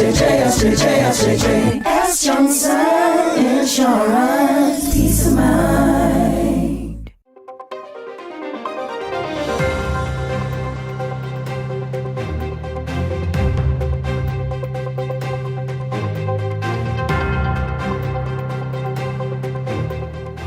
It's time now for your first look at the tropics, and it's brought to you by the Disaster Risk Reduction Authority. And we have a few areas that we are looking at. The first one is just to the north of the Bahamas, and that will happen perhaps by Friday or so. Well, we're giving it a moderate chance of development, but once it develops, it's going to pull away from us, so not a problem there for us. And then there's a second area here out in the Gulf of Mexico. This one has a very low chance of development, and it's going to move towards the west if it happens to get going. But the one that we're keeping our eyes on is in the far eastern Atlantic. This one has a very, very good chance of becoming the next named system for the year, and that could happen over the next 3 to 4 days. And hence, we're going to keep our eyes on it very, very closely and keep you posted of its development. The Hurricane Center, by the way, is giving it an 80% chance of development. Apart from this area, elsewhere throughout the tropical belt, tropical cyclone development is not anticipated over the next 7 days. Makashla? And that does it for the National Report, but stay close. The Bahamas Tonight continues with Access Now.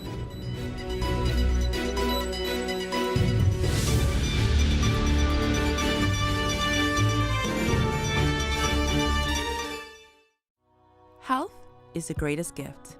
That's where we come in. Bahamas Medical and Surgical Supplies is a premier distributor of medical equipment, as well as medical and surgical consumables. Our engineers are always on hand, providing top care service that saves lives. We carry a wide selection of over-the-counter and prescription items, IV fluids, and other injections. Our products are state-of-the-art, and our entire team stays on top of cutting-edge technology. With more than 2 decades of dedicated service, Bahamas Medical and Surgical Supplies continues to be a trendsetter and innovator in healthcare. We have set ourselves apart by truly caring for our customers. We understand the intricacies of healthcare, and we produce spectacular results. We cherish our partnerships and nurture our friendships as we continue on our quest to help everyone maintain that wonderful gift of good health. Find us on 95th Terrace, Centerville, and now located in the Lucaya Shopping Center of Freeport, Grand Bahama. Tourism today, Bahamas tourism today. At Royal Caribbean's Bold Baja Bash event, Director General of the Ministry of Tourism, Investments and Aviation, Latia Duncombe, drew attention to its heart for Bahamian culture. For us, it's the ability to showcase our culture, our history, our heritage, those memorable things that will cause our visitors to want to return to the destination, stay longer, spend more, immerse themselves. So it's a day planned of cultural activities, and you're going to see a lot of it today. From a culinary perspective to the vibrancy of Junkanoo, it's a complete day of Bahamian authentic experiences. Sincere congratulations to the Royal Caribbean Group on all of the festivities, on the 50-year partnership, and also opening the office here in the islands of the Bahamas. We are very excited about today and what it represents, and we are sure that the visitors will have an immersed cultural experience in the destination today. President at RCG Bahamas, Philip Simon, shared more on the focus of the event, as well as other Royal Caribbean updates. So the Bold Baja Bash is a partnership that we've developed with the Ministry of Tourism, a wonderful partnership in the Nassau Cruise Port, and so it's designed to bring the culture and the creativity of the Bahamas to life, and to really showcase the food, the drinks, the music, the entertainment that you've seen, all of that to our guests and our visitors for the day. This afternoon, we will be opening our headquarters for the Bahamas, the first cruise company office in New Providence, and so we're very proud of that. We are into the second of 3 waves in terms of employment for the Beach Club, and by the time the Beach Club is completed in December, we hope to open with over 500 Bahamian employees. For more tourism updates, visit Tourism Today or Bahamas.com. I'm Michael Miller, and this is Tourism Today. You already know that Mount Tabor founding pastor Bishop Neil C. Ellis was named Onyx Magazine's Man of the Year. Now hear from those who were on the scene. Our Corval Pfeiffer has the details tonight. And Logo's floating library read its way into port recently, so stay close for Matea Cunningham's Library Report. Plus, the National Association of the Bahamas is flying high in Florida with the goal of helping Bahamians. Stay close for that. And coming up in sports, Buddy and DeAndre clash in a big preseason matchup.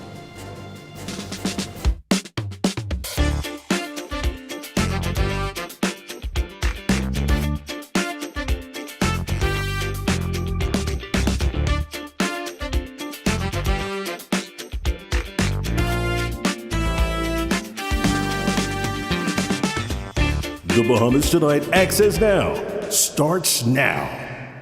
Artist Vincent van Gogh said, "Great things are not done by impulse, but by a series of small things brought together." Good evening, I'm Royston Jones. And I'm Marlena Leonard. Welcome to the Bahamas Tonight Access Now.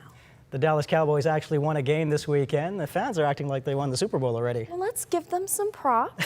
So congratulations to those fans of the Dallas Cowboys and their cheerleaders, especially to our avid viewer, Big John Comer from Comersville. Wow. We might grow old waiting on the Cowboys' next win, but I can't talk. I'm a Miami Dolphins fan. Be humble. Until then, let's dive right into the news. We've told you about the award bestowed on Mount Tabor founding pastor Bishop Neil C. Ellis by Florida-based Onyx Magazine. Bishop Ellis has been named its Man of the Year, chosen among dozens of other leading men of distinction from a wide sector of disciplines. Corval Pfeiffer was in Orlando for the bishop's big night and spoke with some of the guests there to celebrate this local icon with an international reach. The Onyx Man of the Year 2025 is Bishop Neil C. Ellis. I'm not a good receiver. We have to reciprocate this evening. And so my wife is coming to join me for a moment to make a presentation to the greatest connector of them all, Mr. Rich Black. This is just a singular moment from the big awards night at the Rosen Center in Orlando. The awards founder is Onyx publisher Rich Black. Onyx Magazine started out in 1997 in Jacksonville. I'm second generation Onyx Magazine. I purchased this about 13 years ago. And the movement was to make a difference in our community and control our narratives. Along with Bishop Ellis, 22 other honorees, men like Dr. Lance G. Mills. I've tried to emulate the ministry of Bishop Neil Ellis since I was a child. Wow. I can go all the way back to the 90s when he preached in the Florida General Baptist Convention under Dr. Henry Lyons. And get him started talking about Bishop Ellis turns into quite a conversation. So to be in the same lineup as him, oh man, this is awesome. This moment's significance not lost on anyone, especially those who made the trip from home to be there. Bishop Neil Ellis continues to influence the world, and to be here today to help salute him with other Bahamians is a great honor. I am so happy to be a part of the flock, to be a part of his ministry, to have sat at his feet and understand the man behind the honor. And he is indeed an amazing man who has poured so much out of himself into so many. For the Bahamas Tonight, Access Now, I'm Corval Pfeiffer. Congratulations again to Bishop Ellis. Thanks, Corval. Well, books, culture, and community all aboard one ship. The world's largest floating library, the Logos Hope, has docked in Nassau Harbor, inviting Bahamians to climb aboard and experience a library unlike any other. That the world's largest floating library docks in Nassau. But this week, Bahamians have the chance to step on board the Logos Hope, a ship that sails the globe with one mission in mind: bringing knowledge, culture, and community wherever it goes. This floating university of life is an invaluable gift. It broadens horizons, fosters global citizenship, and plant seeds of hope and possibility in the hearts of future generations. Thank you for choosing the Bahamas as a port of call on your noble journey. From thousands of books to international friendships, the Logos Hope offers more than just a good read. It's an experience. Yes, in every port, every visit, many teams go off the ship. That's organized ahead of time, in collaboration with government, churches, and entities here, for these teams to go and do all kinds of things, playing, helping rebuild something, a house or a center, visiting prisons, visiting orphanages, schools. And for those who call the ship home, the journey is just as special. I grew up as one of many millions of foreigners coming to the Bahamas from my country in particular. As I grew up, my dad decided this was the most beautiful place on earth and we would come here as often as we could. And so what has happened now is our mobile island home has joined together with your stationary island home, and together we have now this chance to journey together. It's not every day that a library pulled into the Nassau Harbor, but the Logos Hope ship proves that books really can take you places, even before you open the cover. Reporting for the Bahamas Tonight, I'm Matea Cunningham.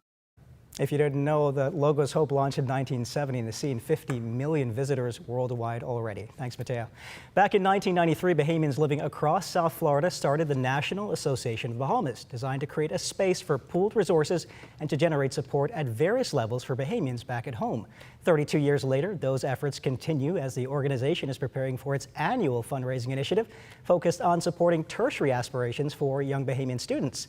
Founder and Executive Director Earl Miller shares more on the upcoming event. This is our annual fundraising, our biggest fundraiser, the Black and White Ball, which we use all of the proceeds to go towards scholarships.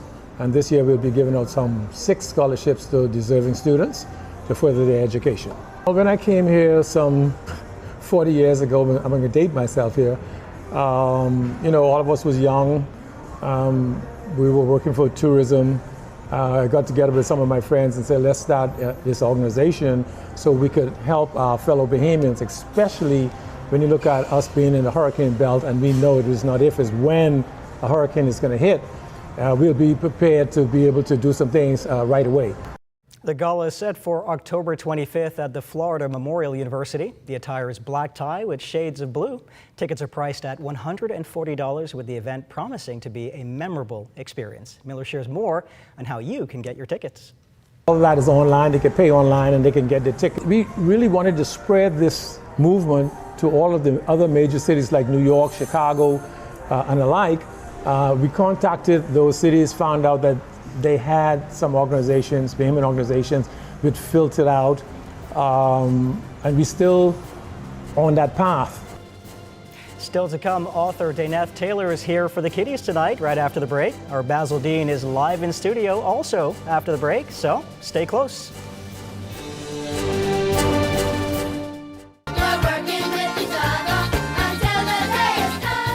The faculty, staff, and students of C.R. Walker Senior High School kicked off the school year with an inaugural prayer service. The theme for this morning's service, coming from Psalm 33:12, says that blessed is the nation whose God is the Lord. The people he has chosen as his own inheritance. This scripture not only reminds us of the benefits of having a relationship with God, but it's a call for us to rely on God, who is the master and sustainer of all. Prominent religious leaders, including the Right Reverend Laish Boyd, Archbishop of the Anglican Diocese of the Bahamas and Turks and Caicos, delivered a prayer and words of encouragement to the school body. As you strive to be the best person that you can be, let God be your Lord. The psalmist wasn't just trying to base our time when the psalmist said, blessed is the nation whose God is the Lord. Because the psalmist knew what many of us know, and that is that God is the beginning and end. Assistant Director of Education Michael Comer reminded the students of their purpose during the academic year. And the goal of the Ministry of Education is to ensure that we provide a quality education, access to a quality education, so that the end product of our education is globally competitive, productive citizens. Jonalie McIntosh for Ed Talk.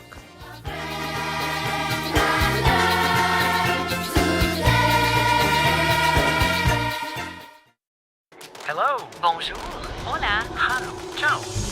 No matter where your passport takes you, BTC roaming keeps you effortlessly connected.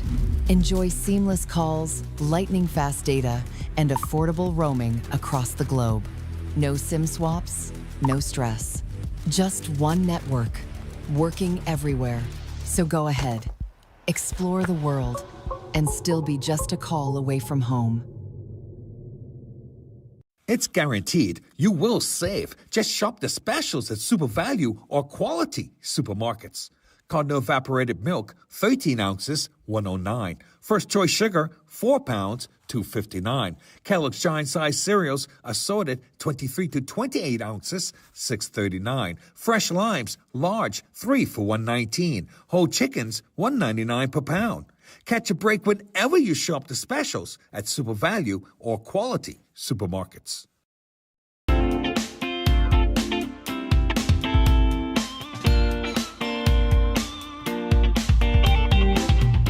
It's time for your Access weather forecast in the tropics. 3 areas we're keeping our eyes on. The first one is in the southwest Gulf of Mexico. Very low chance of development, and if it does, it's going to move towards the west, so no problem there. The second one is an area just to the north of the Bahamas, and we're giving this a moderate chance of development, and that could take place as early as this weekend. And if that develops, it will push off towards the north and eventually towards the northeast. But the area that we are really watching is an area in the far eastern Atlantic. The Hurricane Center is giving this an 80% chance of development, meaning this could possibly become a tropical depression as early as tomorrow and a named storm before the week is out. This movement is going to be towards the west-northwest, but looking at those computer models, they all are agreeing that it will make that turn towards the north before it reaches the Bahamas, and that is always certainly good news, but we'll keep you posted on its development. And then closer to home, our live weather radar showing lots of the wet stuff around the islands. That's courtesy of a stall-out frontal boundary over the northwest and central parts of our country. And we're even getting some thunderstorms over the Andros area as well. Your boating forecast tonight through Tuesday, easterly winds 12 to 18 knots, the wave heights 3 to 6 feet. High tide takes place at 7:52 this evening with a second high tide at 8:19 tomorrow morning. And for the central and southeastern islands through Tuesday, east to southeast winds 10 to 15 knots, the wave heights 2 to 4 feet over the ocean. And the middle of the week, Wednesday, for all areas, your winds are going to be out of the east to southeast at 10 to 15 knots, wave heights 2 to 4 feet. But those moderate swells will continue to be in place, so we're asking small boaters to continue to exercise extreme caution. Now, the high tide on Wednesday, 9:07 in the morning, with the low tide at 3:32 in the afternoon. That's going to do it for your boating forecast. It's time now for your international temperatures, and they are brought to you by Royal Star Ashore. A pretty lady down the street one day, here's what she had to say. Life's been unkind in so many ways. I'll be evicted with 5 children, yes, hardly a cent. And that's going to do it for your international temperatures, brought to you by Royal Star Ashore. But join me at 11 o'clock for a better complete weather update. Marlena. Thanks, Basil. Author Dayneth Taylor is known for her Stories from the Sand and Sea collection, which features stories about Bahamian culture and values for young Bahamian readers. Welcome to Access Now. Thank you for having me. So tell me, why children's books? That's a very good question. So as an educator in the classroom, I would have observed that there weren't that many, Bahamian relatable books that students can see themselves and, be able to relate to what's going on. And so the idea came about where, hey, I should write some stories, and that's where it started. And for sure, you didn't just write one, you've got a whole collection here. So I believe it's 11 books you've brought with you. How long did that whole process take to put all of those together? If I had to put a time frame to when the process started, I would say a year. It started with just putting pen to paper, just writing the stories, and then, just needed the time. And about 2 months it took for me to self-publish and self-illustrate. So once I got started, that was it. The ball was rolling. I was going to say, I think the biggest step for a lot of writers is everyone has an idea, but you have to start writing it. Just getting started. And tell me, is there a more popular book that you have out of this collection? No. Not yet. None of They the love books them all. are more popular than the other. It's just that most persons would purchase the entire set or, start off with 2 and then, with the hopes of purchasing the rest. So all are top sellers. Now, I know this question is something that, recording artists, they release an album and immediately you're like, when is the next one coming out? And you've just finished that one, but when is your next collection coming out? That's an awesome question. So the next collection is going to be a bit different. The idea for the next collection is to gear more towards high schoolers. Okay. And so I'm working very diligently on that because I want to make sure that I am in line with ministry standards so that someday excerpts from my, short stories can be also part of that included in the standardized testing like BJC and BGC. course, So I'm thinking very futuristic. As you should. And so tell us, where can we purchase these books? How can we get a hold of these? Stories from the Sand and Sea can be found on Amazon, as well as locally here at Black Food Culture Store on Robinson Road and East Street, and All Seasons Bookstore in the Palmdale Plaza. I can't wait. I have nieces, so I'm going to have to get my hands on this collection myself. Thank you so much, author Dayneth Taylor. Thank you for joining us tonight. And all the best with your collection, and we can't wait to see the next one. Thank you for having me. But for us, it's time for us to check in with Total Sports to see what's on tap. Buddy and DeAndre facing off in NBA preseason action. Details of that story and more coming up in sports. The difference, Ruby's Ultra Tech in your car. Fill up with Ruby's Ultra Tech. Spend less and go far. Fuel up with Ruby's Ultra Tech. Get the most out every ride. Just watch your car perform with the best fuel inside. Fuel up with confidence in every mile. Get Ruby's Ultra Tech in your tank and drive with a smile. Watch your car perform with the best fuel inside. Fuel the difference with Ruby's Ultra Tech.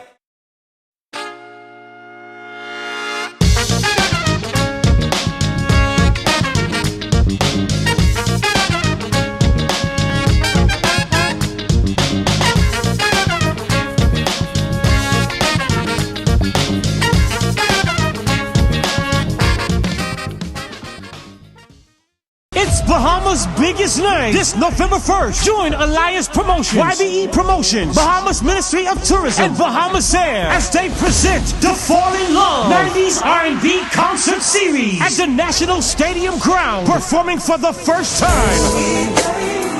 Tyrese comes to Bahamas to deliver an unforgettable performance. Also performing R&B sensation Uncle Sam. Get ready for Deborah Cox. The Fall in Love 90s R&B Concert Series, Saturday, November 1st at the National Stadium Ground, Nassau. Tyrese, Uncle Sam, and Deborah Cox. Advance tickets are available now at all Cash and Go locations, or log on to cashandgobahamas.com. For info, call 242-427-8111 or call 242-357-0116. Be there. We're BAF Financial. We're BAF General and Health Insurance. Welcome to the beautiful Cayman Islands. Come on in to Cash and Go. Need technical support? We are BFG Services. BAF Global. Global reach, local care. For hurricane season, we got impact windows and doors. For protection, just come to our store. Plus we got tiles to pretty up your walls and your floors. We'll help you brighten up for that big bad storm. Porcelain tiles, blank tiles, mosaic tiles, a variety of styles. gotta be rough. That's why we got the best deals in the whole Bahamas. Hey, hey.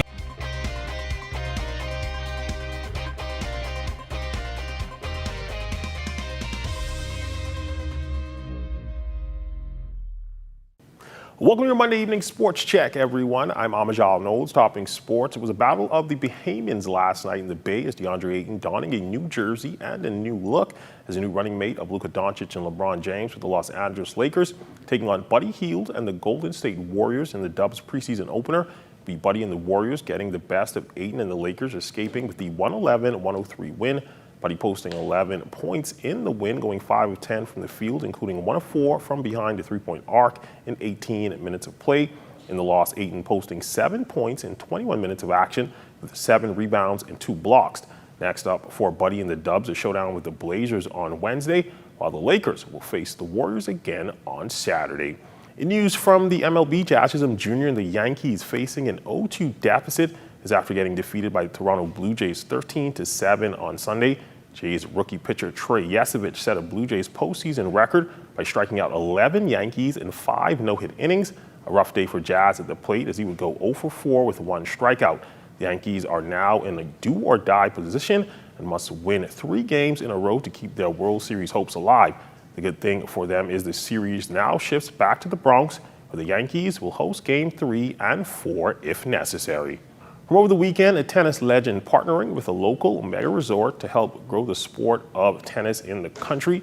Grand Slam champion and Hall of Famer John McEnroe hosting a clinic this Saturday at the Bahamar Resort. We caught up with him after it, as well as the director of rackets at Bahamar, Deron Donaldson. Tennis has been great for me, so trying to give as many young kids here, and I also, my academy in New York, I've been doing that the last 15 years. This is sort of a new thing, but I'm looking forward to trying to make it as, affordable, accessible, give kids that normally can't afford to play a chance to play. There's an energy, and obviously you want to have some fun. I think the adults maybe stick to the day jobs. They were little, might be a little old for the pros. But generally speaking, you want to see enthusiasm and kids eager to learn. I'm seeing that. So hopefully over the course of the next couple of years, we'll see some real talent emerge. Through racket sports, you can be healthy and live a great lifestyle, as well as having these things here at Bahamar puts us on the world stage. Of course, tourism and economic-wise, we're here to help the Bahamas with putting heads in beds and bringing revenue to this country. And that's a look at your sports on this Monday. I'm Amajal Knowles, signing out until tomorrow.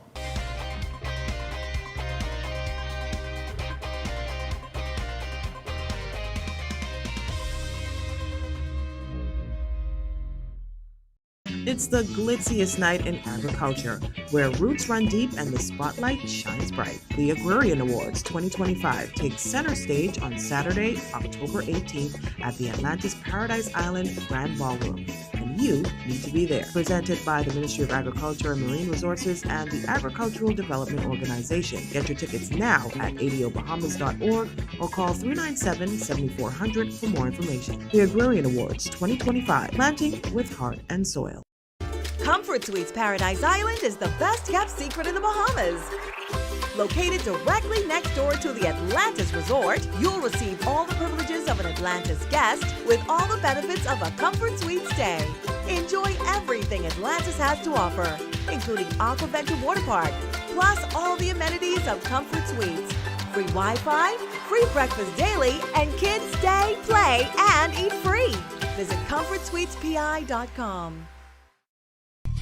Come and visit us at Shop Smart, 'cause everything is here. Yes, we have it all for you. Toys, clothing, office supplies, appliances, custom cut blinds, bedding, drapes, and rugs. Come and visit us on Mackey Street, 2 blocks down from Wolf Road. Call us at 698-1052. Shop Smart, at Shop Smart, at Shop Smart. Oh, everything is here.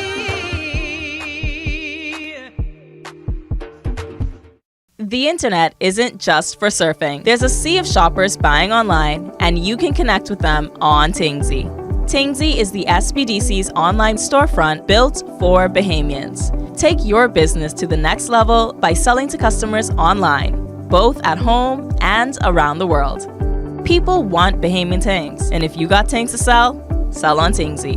Find out how you can connect with a sea of buyers by visiting tingsybahamas.com. Are you or a loved one under medical care? Do you need affordable medical supplies? Ports International is the largest home healthcare supplier. Medical supplies at the very best price, and you can even shop online.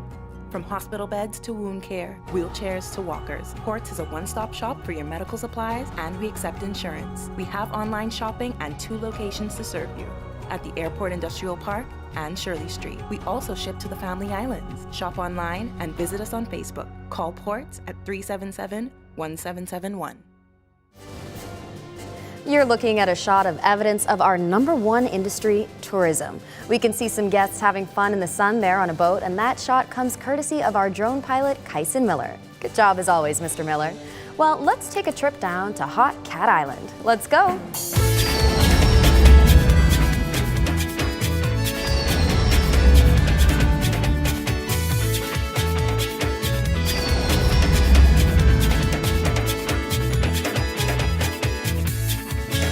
Prime Minister, the Honorable Philip Davis, spoke to young men at the Falcon Boys Conference on Cat Island recently, urging them to embrace true strength through vulnerability, discipline, and brotherhood. You're growing up in a world very different from the one I knew. Today, the temptations are stronger. The pressures are heavier. The traps are set earlier. You're told that being a man means keeping everything inside.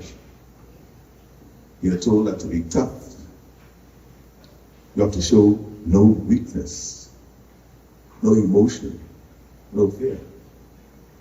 Let me tell you the truth. Being a man is not about hiding your feelings. It's about being brave enough to face them. It takes courage to ask for help. It takes strength to admit when you're wrong. It takes maturity to choose that harder right over the easier wrong. He also encouraged young men to seek mentors and then pay it forward, creating a cycle of brotherhood that builds strong men and even stronger communities. When I was your age, I had mentors. Men who told me I could become more than my circumstances. They taught me discipline. They pushed me to keep studying.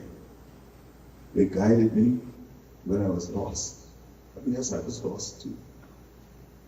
So I encourage you to find a mentor. Amen. Find a brother who wants the best for you. And then be that mentor for someone else. You just find a mentor for yourself. You move and lift yourself up. But pass it on. You then become a mentor for someone else. The cycle of brotherhood is how we build strong men and strong communities. Such encouraging words from the Prime Minister, who took time out to do a little mentoring. Marlena? What an impactful mentor to have. Thanks, Royston. Well, imagine getting engaged on an international talk show. Sounds great, right? Well, here's Matea Cunningham to tell you all about it on Let's Talk Socials. Hey everyone, welcome back to Let's Talk Socials. So, a Bahamian couple just made a really special appearance on, get this, the Jennifer Hudson Show. What's interesting is they weren't even guests on the show. They were actually part of the audience. But towards the end of the episode, Jennifer Hudson steps aside and out comes the man, dropping to one knee to propose to his girlfriend right there on stage.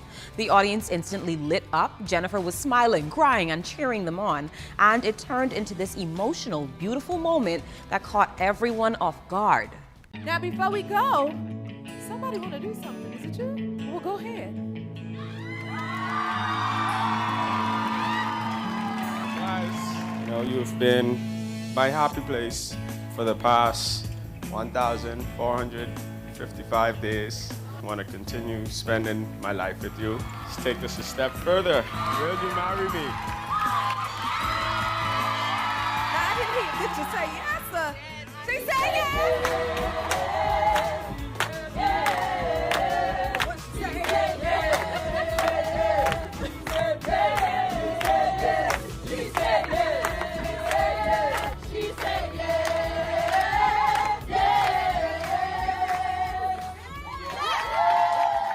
It's one of those things that makes you stop and smile because as Bahamians, we don't often see moments like that on international TV, especially where we're the ones being represented. So, to see one of our own sharing such a personal and joyful milestone on a platform like The J. Hud Show, it's heartwarming. It reminds you that even though we're a small country, Bahamians have a way of showing up and shining wherever we go. So congratulations to the couple. That's definitely one proposal they'll never forget, and a moment that made all of us back home proud to see. That's all for Let's Talk Socials. I'm Matea Cunningham, and we have this appointment at the same time tomorrow. See you then. Talk about a memorable proposal. That is too sweet, and also he is so brave because that is such a public place to go for it, but that is so cute. Oh my goodness. They were color coordinated, and I saw the ambrosia blue shirt too. That was beautiful, and I'm a sucker for romance, so congratulations to the newly engaged couple. Yeah. That's going to do it for Access Now for tonight. Join us tomorrow night when BTC sends over 2 graduate students, Nicholas Hudson and Kanisha Johnson. But for tonight, stay tuned for the rundown with Clint Watson and his guests from Sting Junkanoo Group celebrating 25 years. Good night, everybody.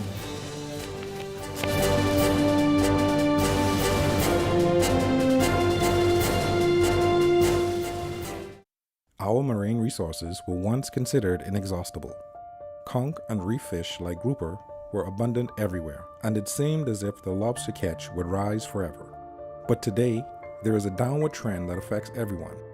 Researchers say we can reverse the trend by protecting more marine habitats. And the good news is that most Bahamians strongly support efforts to halt further decline.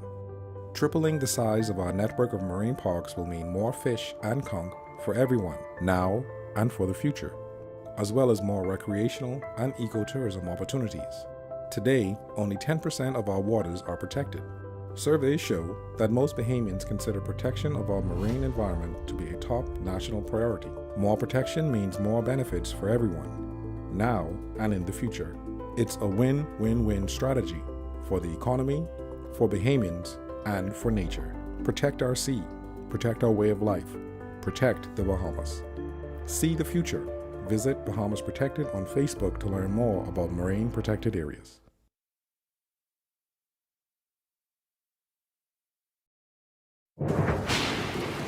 In 1953, the United States began using a female name for storms. And by 1978, both male and female names were used to identify northern Pacific storms. This was then adopted in 1979 for storms in the Atlantic Basin.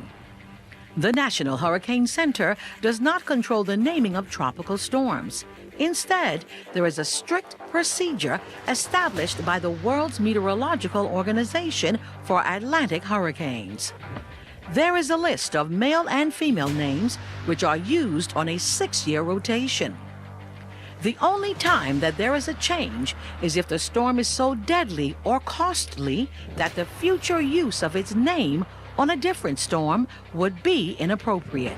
These are the names of the storms for the 2025 Atlantic hurricane season: Andrea, Barry, Chantal, Dexter, Erin, Fernand, Gabrielle, Umberto, Imelda, Jerry, Karen, Lorenzo, Melissa, Nestor, Olga, Pablo, Rebecca, Sebastian, Tanya, Van, Wendy.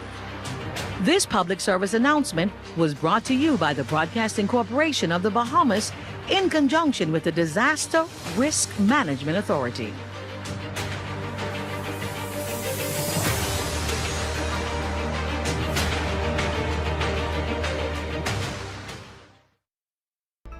So the storm has passed. Danger may still be near. Avoid downed power lines and flooded roads. Check on your neighbors, especially the elderly. Only travel if absolutely necessary. Report hazards and stay informed. Recovery begins with caution and care. The DRM Authority 2025 Official Hurricane Shelter List. Grand Bahama, Western District. Bethany Baptist Church, Hannah Hill. Church of God of Prophecy, Sea Grape. Central Zion Baptist Church, Pinedale. Church of God of Prophecy, Pinedale. Bethel Baptist Church, Pinedale. New Mount Olivet Baptist Church, Holmes's Rock. 8 Mile Rock Gymnasium, 8 Mile Rock. Grand Bahama Central District. Foster B. Pestina Hall, Christ the King Church Special. At Harold Bond, I'm Ted Jervis, and this is ZNS.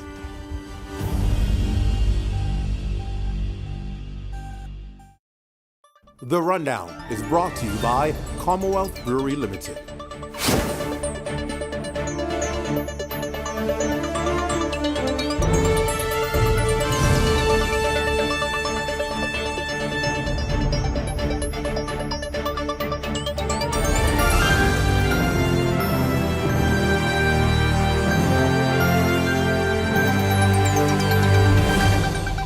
Good evening, everyone. It's great to have you with us for the start of another week, an exciting week we expect to have this week. And of course, as always, thanks for joining us. Well, another stumbling block for the Ministry of Education, whose officials are grappling with a large number of teacher resignations that force them into overdrive to fill in the gaps. LaDawn Davis reports tonight with the Education Director today, who shared what steps are being taken to retain, or better yet, boost numbers. I think it's a little over 40 resignations this year. The resignation of some 40 teachers for personal and professional reasons has left the Ministry of Education scrambling to fill a number of vacancies within public schools. Director of Education Dominic McCartney-Russell says they are now exploring several options, including salary increases and implementing new initiatives to retain teachers. We have a teacher morale committee, and so teachers now have access to $250 to decorate their classrooms to prepare it for students. There was also the teachers asked for professional development grants. So we received funding from finance that allows a teacher to receive up to $2,500 for a short course. But contrary to that, McCartney-Russell says new teachers are still being interviewed just a month into the new school year.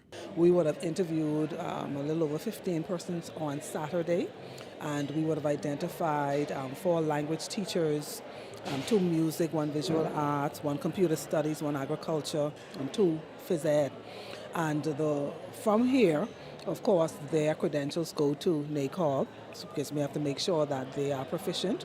And then we also would have sent their credentials to the police so they could get vetted. So to cushion the existing teacher shortages, the Ministry of Education will continue to work with the University of Bahamas to capitalize on its recruitment partnership to meet its growing demands. Our curriculum team meets with the UB team on a regular basis, and the goal really is to create that strong link between the ministry and UB.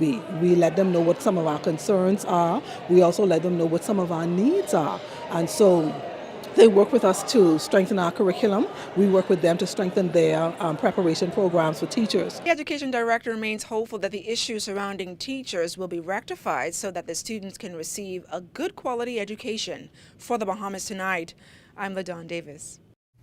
Thanks a lot, LaDawn. Well, this is an issue that the Bahamas Union of Teachers, they're well aware of it. In fact, President Belinda Wilson is here tonight to expand more on why her union is concerned by this teacher shortfall. Madam President, always a pleasure to have you back. Good evening. It's my pleasure to be here. What's going on in the profession?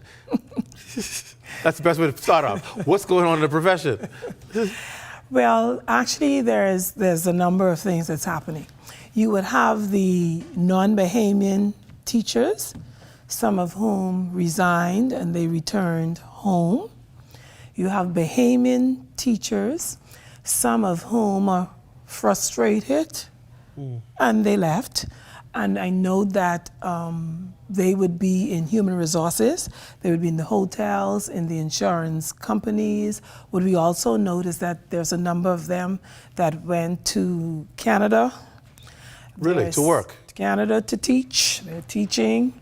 There are a few that went to the United States of America. So There's a number of variables as to why the resignations are happening. But resignations, again, do not just pop up because you give 30 days clear notice. So you're trying to say these teachers would have given, because we're a little over 30 days into the school system. School started on the 1st, and so today is the 6th. So you're saying that these persons would have given 30 days notice before leaving? Some would have given more than 30 days notice. Some would have given notice maybe from about June or even earlier. So why start the school year? No, they didn't start. They didn't start? Yeah, so their notice would be effective August the 26th, the first day that school opened for teachers. And how does the Bahamas Union of Teachers know? There are a number of them that are our members. And we have... You would have known, obviously. Yeah, we have a one-time pension benefit that we give to them. Look at you. So they would send in their letters to us for us to pay them. So so most of these would have resigned prior to the school year starting? Yes. Because you may have one or two that send it in late because they say they don't trust the Ministry of Education to pay them that last month's pay. But I always advise them, based on what the general orders is, that there's a 30-day clear notice of your resignation and you will receive that last month's pay. If you do not pay it, then you lose that salary in lieu of not giving the notice. Okay, I think that will settle a lot of temperatures because many people are under impression these were new resignations that took place since the school year started, and that's where the concern was. Why are these teachers leaving 30 days into the school year? What went wrong? Why people are just getting up and quitting? But these were people who obviously had planned to move on, yes. and it makes it that more difficult to the most fulfill. recent person was September the 1st. She called me looking for her money. Yeah. So September the 1st, but she gave notice from around June. So three months notice was given. When you say that people are going to the U.S. or going to Canada, it raises some concern because unless there's other reasons around their leaving and they're just going to go teach as a reason that they're leaving, I'm sorry, what I'm saying is maybe sometimes people may get married or may have a medical reason why they're going somewhere, and as a result they say, well, I'm a teacher, let me teach here. Or are people specifically going to these places after gotten a job in teaching? They are going because they're going for better salaries and better benefits. And what I did is I looked at Canada. The median salary for Canada is $70,000. That's the median. So their entry is $34,000, and that's with a bachelor's degree. So for us, you can have someone teach for about 30 years and maybe just making $34,000. And we're talking about entry level. So our entry level just increased to $27,800 through the negotiations that I led in 2022. The starting salary for a teacher in the public system is $27,800 now. It was $25,200 in 2022, and prior to that, we negotiated about 2 agreements. Prior to that, it was $18,900. And this is a trained teacher with a certificate and a bachelor's degree. Bachelor's degree and a teacher's certificate, or you may have a bachelor's in education, which means that you have the methodology. But there are test. people making entry level more than that without any certification in institutions. In government institutions, not private. Yes. In government institutions, people enter higher than that without any certification. And what I looked at also is even the class sizes. So the class sizes are very small. That's Canada. When I looked at the U.S. As recently as this evening, so the U.S. 2023-2024, their median salary was $71,699. And I actually communicated with one of our teachers. Well, she's actually a guidance counselor, and she left the Bahamas and she's in Alaska now.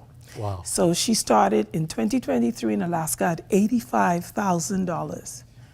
2 years later, her salary has been increased to $88,000. And while we know they have income tax, it's still comparatively higher. Even if you take 50% of that out, it's still more than $40-something thousand.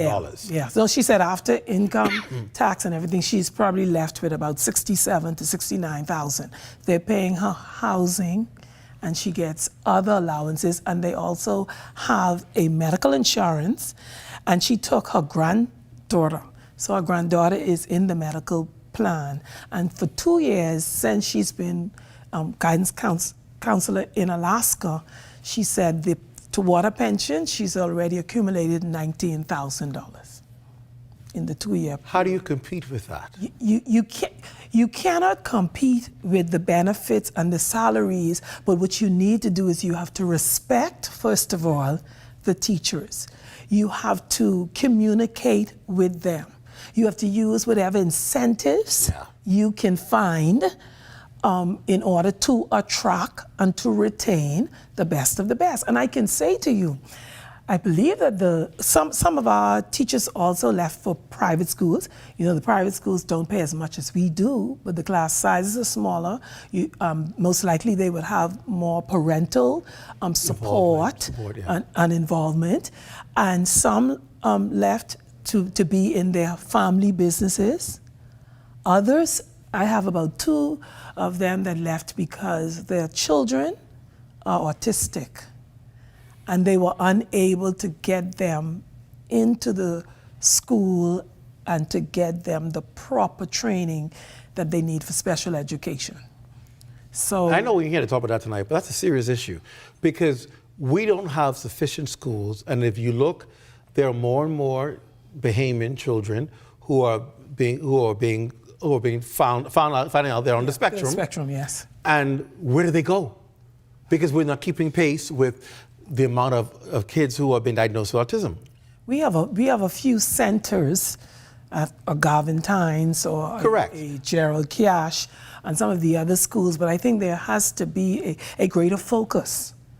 And I think we need to build an institution that deals with special education. And while the institution is being built or being planned, then we need to make sure that we recruit in a timely manner. And while the building is going up, the persons that you need to staff the institution with, they're being trained. And then it's so sad that the Director of Education is saying that we're short of teachers, but I'm telling you, we have about 10 teachers from the University of the Bahamas who's still at home. Up to today, I was on with them. They're still at home. English language, mathematics, science, physical education. Let me guess, waiting to be vetted. Waiting to be vetted, waiting for an appointment letter, waiting for a posting letter. And these are persons who attended the orientation on August the 28th this year. We have teachers who attended the new teachers orientation and still sitting home. Yes, 1 or 2 of whom left their jobs, gave notice to their jobs because education called them for orientation during the summer to say, we have narrowed your name down, you have been hired, and we want you to come to the orientation. So instead of saying, oh, we find 1 here, 2, there are 10 of them that I communicate with. University trained. Not only university trained, most of whom were trained on our taxpayers' dollars. We sent them to the University of the Bahamas. Yeah, it baffles you. And so the stress and the frustration leads to, if there's an opportunity elsewhere, I'm gone. And what I think is really saving the education system, because when you think about teachers, guidance counselors, we're the ones with the bachelor's degrees, we're the ones with the masters, some of us have PhDs. So if the economy blooms and there are different probably manufacturing companies or different institutions that are built or opportunities offered, I believe we'll see a mass exodus, much more than just 40 teachers leaving the system. And you know what's so sad too? So the teachers have left the system. I mean, they leave all the time, but it's probably around 2, 3, 4.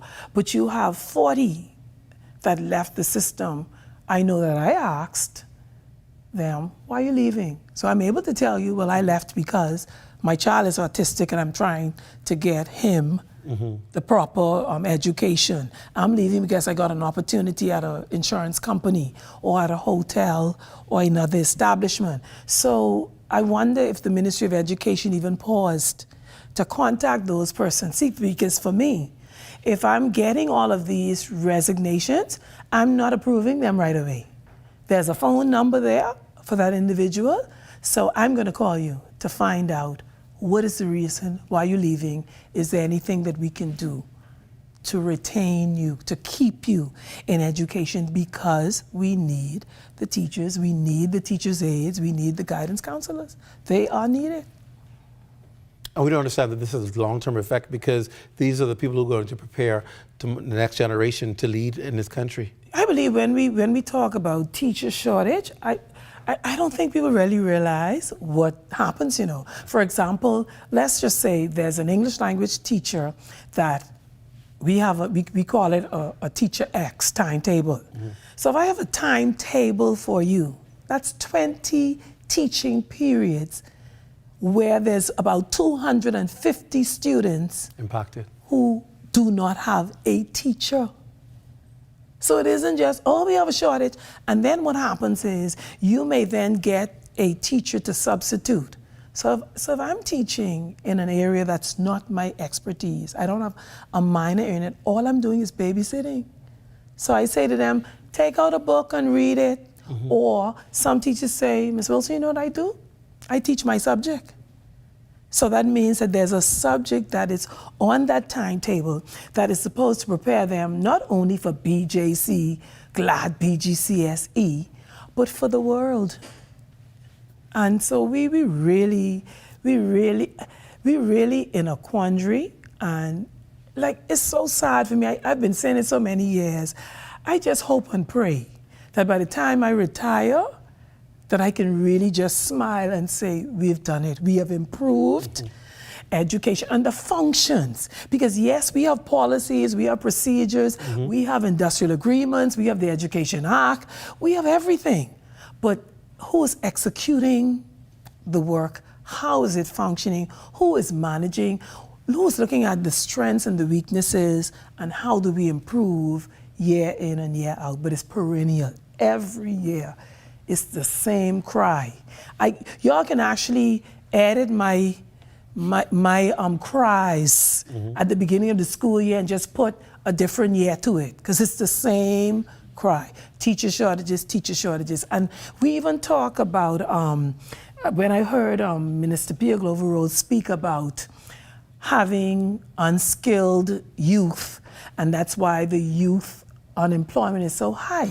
But okay, so if you have unskilled youth and you have the Chamber of Commerce and you have these other businesses that are sending the vacancies to you, then we need to start training and target for those positions. Yeah.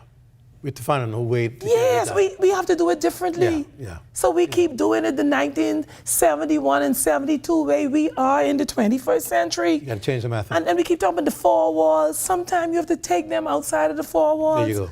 So if I need you to be in school for 2 or 3 days to do your English and your math, then those other days, I need you in industry. I need you in the workplace. So you're learning hands-on. When you complete grade 12, they're able to say to you, come. You've been the busboy with us. You've worked with us at the parts store.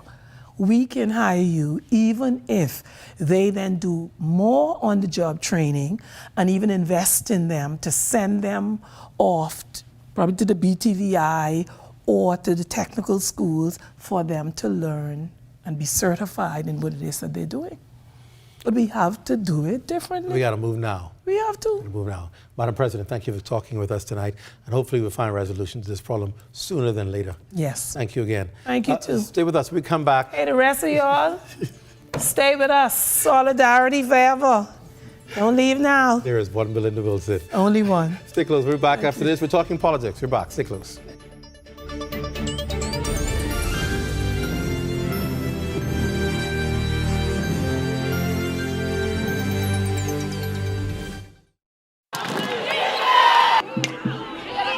We're coming for y'all again. Are you ready for the hottest sports show on the market? It's called The Timeout. Sundays on the ZNS television network. In our first show, 4 decades of sports in the country.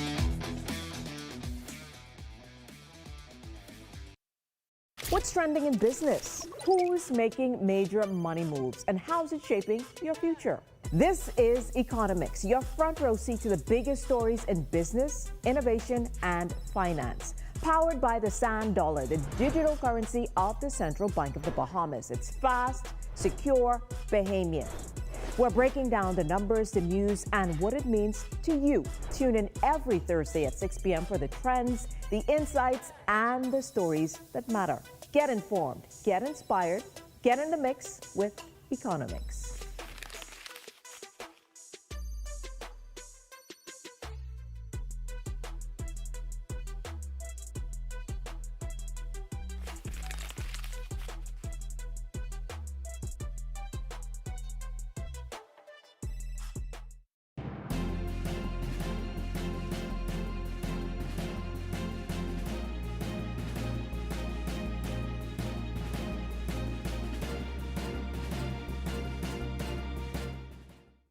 Coming this fall. She had brown hair. She didn't even have red hair. The contract signed does not indicate anywhere that I am in charge of her hair color. More courtroom drama. She rented these 60 chair covers from me. The event was for my Grammy for her birthday. Yes. And my Grammy don't even know 65 people. On Justice with Judge Carroll, Fridays at 8 p.m. Real cases, real judgment. Judge Carroll always gets it right. Coming this fall, Royston Jones and Melina Leonard on the Bahamas Tonight Access Now. Weekdays, 7:30 p.m.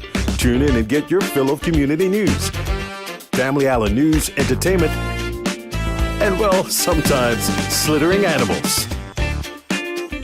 That's the Bahamas Tonight Access Now, weekdays, 7:30 p.m. Only the sun covers the Bahamas better.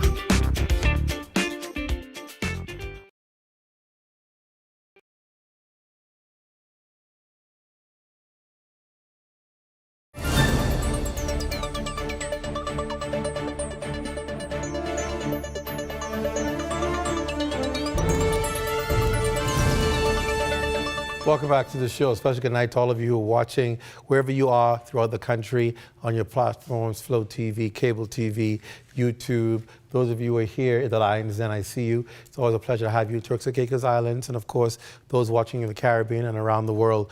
Always a pleasure to have you with us in the rundown. Well, the governing party taking its message to and energizing its supporters in South Central New Providence tonight, doing its latest Link Up, a rally-style event bringing together constituents Mount Moriah, Garden Hills, Pinewood, Nassau Village. That's exactly where you can find our Lloyd Allen. Lloyd? It's the rain that brings the crowds out on tonight. Similarly, this is in the Garden Hills Community Park. Dozens of supporters of the Progressive Liberal Party have come out in support of another in an installment of events called Link Up. And sharing a bit more about what tonight is about is Obi Roberts. He is the deputy chair of the Progressive Liberal Party. Mr. Roberts, tell us about tonight. Good night, sir. Well, tonight we are in Garden Hills, the host constituency by Minister Mario Boleg. You'll hear from him. Minister Masaroda of Pinewood. You also have Jamal Strawn of Nassau Village and Mikhail Barnaby of Mount Moriah, who is going to bring and educate the general public and the country at large of all the fantastic work that this PLP government has accomplished in the first 4 years of its government. We have one more year to go, and we just want to reiterate our report card on many of our successes and also some of the things that we still have to work on. We have a lot of work to accomplish, but we want to indicate we have been working hard on behalf of the Bahamian people, and while we are preparing for the next general election, and hopefully for us to be re-elected. We are very confident as a governing party, but we want to continue to educate the Bahamian people as we move through the country. This is our third link up. We will continue to move through the Providence and then eventually take it to the Family Islands to bring our message to all Bahamians all across the archipelago. And then finally, of course, one of those successful events that happened recently was the pre-planning by Jamal Strawn in the Nassau Village community following that storm. He's continuing to receive significant feedback. Talk about that for us. Well, I congratulated Jamal even before the storm came when I went and I spoke at his branch meeting to congratulate him on that magnificent edifice that he built in Nassau Village. And it basically proved to be a very valuable and wise decision on his behalf, because it became a hurricane shelter for not only Nassau Village residents, but for many neighboring constituencies who wanted to come there and seek refuge during the flooding. So Jamal needs to receive a great deal of credit. He's a hard-working, talented young man, and we have many hard-working, talented men and women in our body, led by the maestro, our leader, and Prime Minister Philip Brave Davis. Well, of course, we'll have more coming out from tonight's event in the later newscast, but for now, reporting here from the Garden Hills Park for the Bahamas Tonight. Okay, that was all Lloyd Allen speaking earlier tonight with Mukesh Lapinda. Well, ZNS News has learned that the Progressive Liberal Party's candidate committee is expected to meet tomorrow to review the candidates hoping to vie for the Golden Isles parliamentary seat. One of them is Bahamas Agricultural Industrial Corporation Executive Chairman, Senator the Honorable Darren Pickstock, who told reporters today that he's ready to serve the people.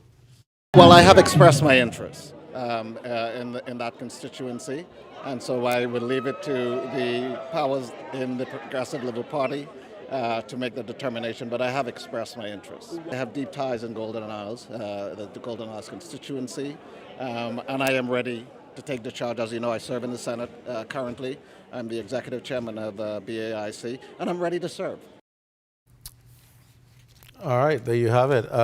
It's going to be interesting, no doubt, after the country would have gone through the process to bury fallen Minister Vaughn Miller. There's no doubt that now determine what's going to happen. Of course, all of this is up in the air now. Why? Simply because the Prime Minister has not yet said what he's going to do. He has not announced whether or not he will do a by-election or what indeed will happen. Now, we know what the Constitution says. There it gives you a window period. That's what everybody's banking and working around this window. But no idea yet as to whether there'll be a general election, whether there'll be a by-election, or whether something else will come out of the hat. But nonetheless, the mere fact that, as we would have read earlier tonight, that the Progressive Liberal Party is meeting tomorrow, the candidates committee, to determine a candidate, will tell you, obviously, the Prime Minister is maybe looking toward a by-election, or else why would his party be looking to select a candidate, right? So it's going to be interesting to see what happens over the next few days. You heard the names that have come forward in the media circulating today. You would have heard the soundbite just now from Darren Pickstock. You also understand there is a men's branch chairman of the Progressive Liberal Party, Joe Johnson, a businessman in that area of Golden Isles, who's throwing his hat. Deasanti Small, who she and her husband have a very successful restaurant business. She has been in the inside of the PLP working there in media for the Progressive Liberal Party. Those are the three that people are talking about. We understand there may be another candidate, Ms. Cartwright, I don't know her first name, but we're not sure exactly if that is going to pan out. But we know for sure those three persons have gone on record today with the media saying that they are interested and they have sent letters in to seek to be the nominee for the seat. So it'll be interesting to see three dynamic people, a constituency that obviously is perhaps the largest in the country right now, because we've been hearing about the talks. And that brings in another factor, right? Because we've been hearing that Golden Isles is so large and Killarney is so large that they're going to have to cut another constituency out of those two.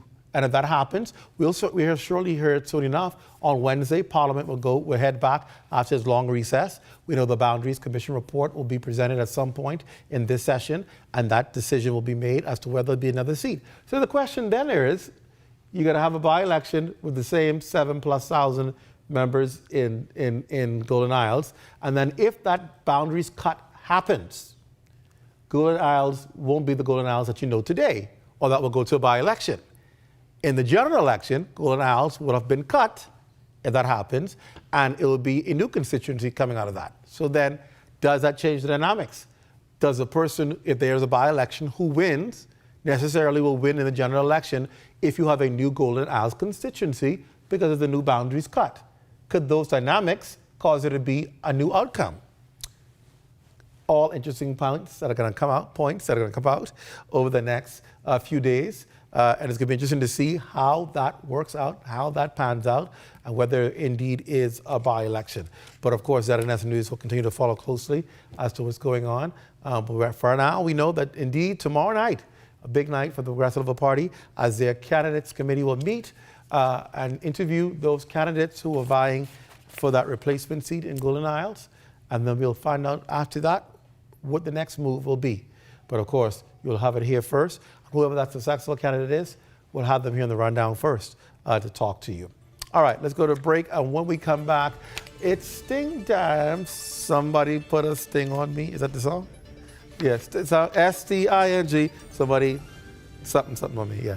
We're gonna talk to, listen, this is historic, you know, I need to talk to the Saxons, but I'll talk to Sting tonight. I'll compromise, and I'll talk to Sting tonight because they're a unique group. We're gonna talk about their anniversary, and then of course, before we close tonight, one of my colleagues who is the king of the radio and television, we're gonna talk to him about the work he's doing on the other side of the building. Stay with us, we're back after this.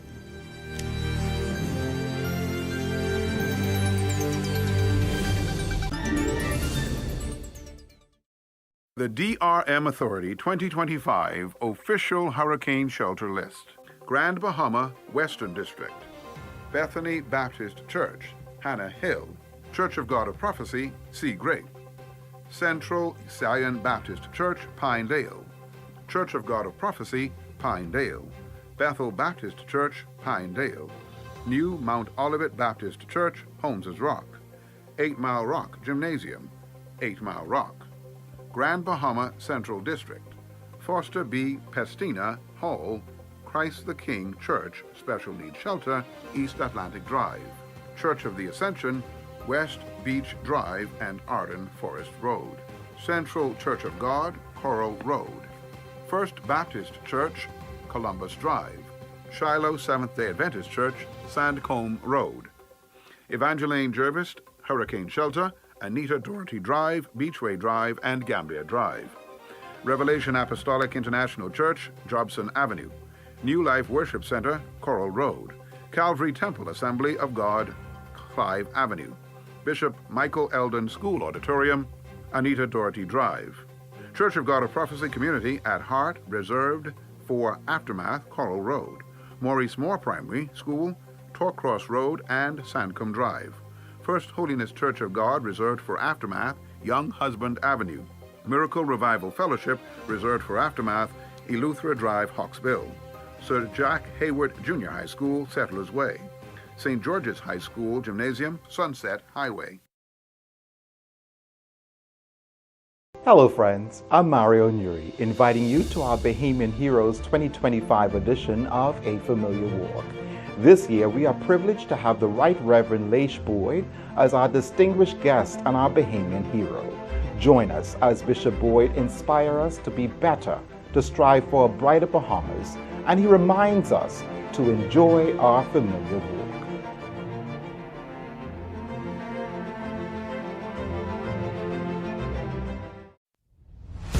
For every shape-up, after-school activity, unplanned home repair, and other day-to-day spending, there's SandDollar. SandDollar is a convenient way to send and receive money instantly. SandDollar is easy to use. It's safe and secure. Just like physical cash, SandDollar is issued by the Central Bank of the Bahamas. And best of all, there are no fees for individuals to send or receive funds. Download a SandDollar-enabled digital wallet and enjoy the benefits of the digital Bahamian dollar. Spend it locally. Transfer it to and from a local bank account or convert it to and from physical cash. Learn more at www.sanddollar.bs.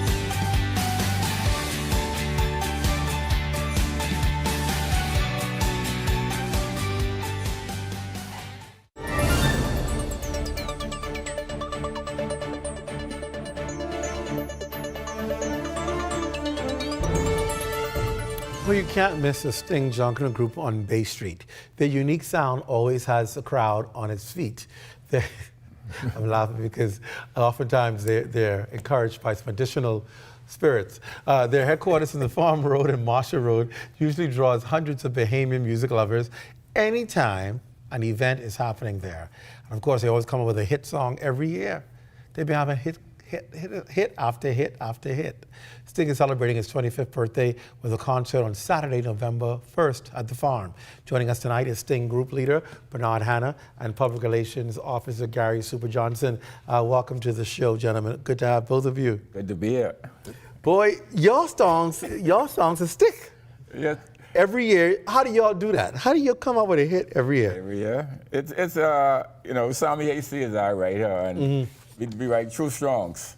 And he looks to see what's happening during the course of the year, and then that's where the theme comes from. Yeah, the themes come from, and things like that. So we would always be relevant within that year. Smart. With our songs. What has allowed Sting to be around for 25 years? And not just be around, because there are a lot of groups that are around, but they're relevant, or they're not memorable. But there's something in the heart of I think every Bahamian, no matter whether you're a diehard Saxons, a diehard One Family, a diehard Roots, a diehard Genesis, a diehard Colors, a diehard, no matter what you are, it seems as if people still have a love for Sting. Man, sound like you're a junkanoo, eh? I'm a Look here. junkanoo. No, we have really actually been around for 33 years. Wow. But we are celebrating 25 years with songs. Wow. We did 25 songs, and they were all mega hits. Yeah. All, and that's why it's nothing, when you think about Christmas, you think about the song as we played by Sting. With the lyrics and the lyrics and the music. And there's no other group, no other junkanoo group could even attempt to try and emulate that. I think it's evident what you have, that many junkanoo groups have lost, and that is enjoy the process. Exactly. People, I think, have become so caught up in the competition of junkanoo and in the rivalry that they miss the experience and the moments and the fun of what it means to have junkanoo. And junkanoo is what all about the fun. Be a fun group. Yeah. And every time we come to Bay Street, we want to bring something new. We want to give everybody the opportunity to come to Bay Street and experience junkanoo. As soon as we get to Bay Street, we have won that parade. Sure enough. And that's what everybody likes. But I've been in junkanoo now for the past 75 years. Wow. 75 years. As a little boy, I'm used to rushing scrap. I tried rushing organized once with the Valhalla Vikings. That almost killed me, So I started a group, most qualified. Most qualified hearts. But they wanted to go in the A category, so I changed that. Then I went into Sting. I started Sting, and it's been history. So we go to Bay Street just to meet, greet, and simply have fun. I'm looking at y'all on Bay Street right now, and y'all do some strange stuff. Yes. But your membership's so committed. I always see the person on the skates, and I look forward to the skates. Your people are consistent. Every year you see the people, and you get new members, but you always have that consistent crew that they loyal. Oh, they're very loyal because we treat them well. Once you go to Bay Street, you go to a festival, you go to have fun, you go to eat and drink, and simply get down to have fun. And if you notice me, I'm considered the best dancer on Bay Street for many years. It's impossible to beat me, I know that's right. That's Sting there. There you go. Gary, November 1st is going to be a big night for Sting. Tell us a little bit about it. November 1st is going to be our big night. 25th, we're celebrating 25-year anniversary. We plan to do our 25th song, going to be live on stage. We plan live, yeah. We plan to do it live with all the artists taking part in the song. We plan to be live. So it's going to be at the Farm. We're going to have D-Mark. We're going to have Colin McDonald. We're going to have KB. We're going to have Stevie S. And you got a big lineup. That's a big lineup. Yeah, we have a big lineup at Dyson Night. And those are all the folks who have participated in 25 years, bringing our songs to us. And we hope that the song this year will really be here. You will never see those five guys on stage again doing a combo song. Wow. This will be historic by nature. Yeah, it's going to be historic. So we hoping that we have a great day. We hope that everybody come out and support us, you know. Any clues, any cues on what the new song gonna be like? No, we don't We have give no that. idea. You jumping quick or not? You stopping quick. Now see, these big groups, you don't ask everybody and all these, what they come with. You gotta come to find you have out. to come to find out. Now this is gonna be epic because that song, the song for this 25th anniversary will be done by the 5 artists who did all our songs. So it's gonna be something like This is a big culmination. This is the big culmination. Oh yeah. You must be there, and it'll be done live at that on the 1st of should be around 12 o'clock that night. You know. Wow. Yeah, there's gonna be something else. So yeah, you must be there. Carrie, get somebody to get tickets, get information. Yeah. That's you can call for tickets. You can call 477-0191, or you can visit us at BahamasEticket.com for your tickets online. We deliver as well, so if you call you one ticket you want to leave home, we'll bring it for you. There you go. I'll give you the final word on Sting. Well, I'd like to thank all our sponsors and all those persons who assist us over the years. And I'm telling you, you're in for a treat. You must be there on the 1st of November at the farm, Marshall Road. Marshall Road. That's where everything is happening on the 1st at the farm, Marshall Road. Sting concert. And I got to remind you, that ain't interfere y'all coming out on Bay Street for Boxing Day. No, definitely not. Now you can tell me the theme for that. What the theme is this year? 25 years. We're going all the way to 25 years. There you go. Celebrating. 25 years of Sting. Congratulations to you guys for keeping the movement alive and keeping it exciting every year. On November 1, that's the night and that's the place to be. Thank you. I'd like to thank you too for having us here and for promoting your the countdown. The rundown. The rundown. Okay. I like that name though, the countdown. I like that name. Yeah. Maybe the next host call it the countdown. Countdown. The countdown. Good start. But of course, we do Gary's one of our super salespeople, so he gets whatever he wants. Stay close. When we come back, we're going to talk to another sensation on television and radio here, the Master Motivator. The Master Motivator is here, Spence Finlayson. We're going to talk about the show, what you've been missing if you've not been tuning into Immediate Response. We're going to talk about that right after the break. Stay close.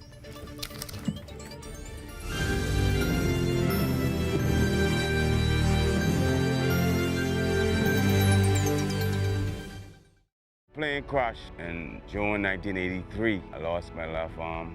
I had some good friends came along, fishing guides. They said, man, we can teach you to fly fish. Exuma. Can you see? Look at it, man. One of the nicest places you want to be in the world. There were challenges learning to cast, learning to put a fly on a leader, learning to tie the different knots. For me, as a handicapped individual. As a matter of fact, I don't really feel handicapped because I could do everything, man. Anything anybody could do, I think I could do it too. Because with your mindset to do anything, no matter what you are, what you look like, what's happening to you, you can do it. Persons in our positions, it's hard to get fundings and very, very expensive. SBDC would be helpful in regards to help funding people with disabilities. So nothing is impossible if you're disabled, any kind of disability. Put faith in God and trust God, believe you will overcome. During Little Caesars Carnival of Specialties, you're gonna want to try everything. Like wearing a Balloon Man costume. Or turning into a tuba? No! Like trying all the varieties from the Carnival of Specialties at a special price for a limited time, only at Little Caesar. For just $13 VAT inclusive, get it now at Little Caesars, Oaksfield, Carmichael Road, East Street South, Charles Saunders Highway, and Prince Charles in the One East Plaza. Pizza. As we continue to develop the orange economy of the Bahamas and empower our artists and artisans, we as a government intend to show tangible support. We are therefore requesting our Bahamian artists and artisans to submit images of their handmade, authentically made Bahamian products and prices as we move to produce a live digital booklet with Bahamian-made works. With the creation of a live booklet, artisans can always submit new works to be included. It is our intent to use this book as a catalog for the purchase of items by all senior government officials for gifts, display items, and the like. Ministers, permanent secretaries, members of parliament, and ambassadors will be supporting our orange economy by the purchase of items and in sharing this book to the wider global creative community. We are committed to grow and expand the orange economy of the Bahamas.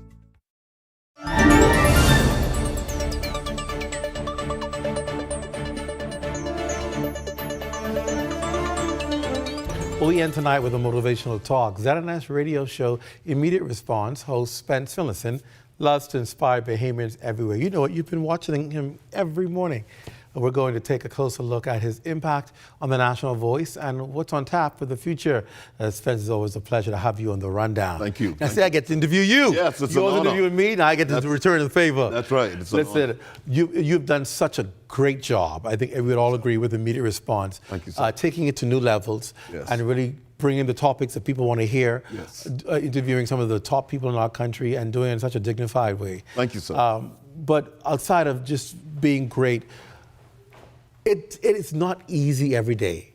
Waking up and having to challenge people for 2 hours. That's right. First of all, I got to ask, how you do it? Because after 1 hour of this show, and I am beat. I am spent. I'm waiting. I always wait for 9 o'clock to come. Because it takes a lot. How do you do it? I was telling someone the other day that I enjoy what I do so much that it's not work. Wow. It's not work. And Confucius said it years ago, said, find something that you love to do and you'll never have to work a day in your life again because your work then becomes play. I look forward to this. Every morning I look forward to it. I have a routine. In the evening I plan for the next day and then get up that morning planning again, do my meditation and prayer. I have a song that I listen to every morning. Really? A Very Big God. You know that song. Yes. Every morning I listen to that on my way coming. That does it for you? It does it for me. Wow. Yes, Wow. and some music from the Valley, but we won't talk about that. No, not in the Saxons territory. But what are you hoping to do when you do Immediate Response every day? You're reaching the nation, and even those who are outside of our country who tune in. What are you hoping you achieve every day when you get behind the microphone? You know, that's a good question. I'm hoping to inspire people. People are going through a whole lot right now, Mr. Watson. And they don't need any negativity, so I try to bring some positive things. And apparently it's working because wherever I go, people stop me. I was on a food store line the other day, and a gentleman turned and he said, "Why you sound like Spence Phillison?" That's why you sound like Spence. I said, because that's me, you. I watch you every day. I like the motivation. This is a gift. I didn't study the motivation. Wow. I studied hotel management. I didn't study motivation. But when God bless you with a gift, no one can take it purpose from in you. full effect. Yes, it is. It is. And I thank my Creator every day for the opportunity. When you connect with the Bahamian people, what is that like for you? When you talk to them, when they call in, what is that like for you? It's such a good feeling. I love people. So I remember names, I remember locations, islands, settlements. Wow. I love that. It's such a good feeling to connect. You know, we take it for granted sometimes what we do, but there are people out there who run into you and said, "I'm so glad to meet you." Yeah. And you're like, "But I'm just, you know." But you know, it's all God for me, Clint Watson. It's all God. When we look at the Immediate Response, where you're taking on some of the issues, what are some of the topics that you intentionally try to discuss and why? I like to talk about, I have a segment coming up on wills and inheritance. Nice. That's a big one. Yeah. Because a lot of problems happen after someone dies in the family. Who gets this, who gets that? That's a big thing. I like to talk about, I have social services that have taken out a year with me, on for a year. There's lots of issues there. I like to talk about relationships and business. I like to empower people, you know, empower people. We look at and see some despair sometimes. Yes. How do you bring hope where there seems to be so much negativity around in the country? Yeah, I've been blessed with this gift, you know. I've been doing this in about 20 countries, not the show, but as a motivational speaker. It can still be the show, because some people say, I've been doing this in 20 countries. As a motivational speaker, I spoke in Antigua and Barbuda for the phone company, cable and wireless company, Antigua Telephone Company. And the lady came up to me afterwards and she said, they call me Mr. Spence in the Caribbean. Phillison is a hard name. It's a good Scottish name by way of Andros. She said, I'm so glad I came because you were speaking directly to me. Wow. God sent you here to speak to me. Wow. I was getting ready to quit this job. And I came from all the way in the Bahamas with that message. Yes, so it's about positivity and encouraging people. I want them to know that they're great and they think they are, and their lives are full of unlimited possibilities, Mr. Watson. How important is it for you to have that connection with our family islands? Very important.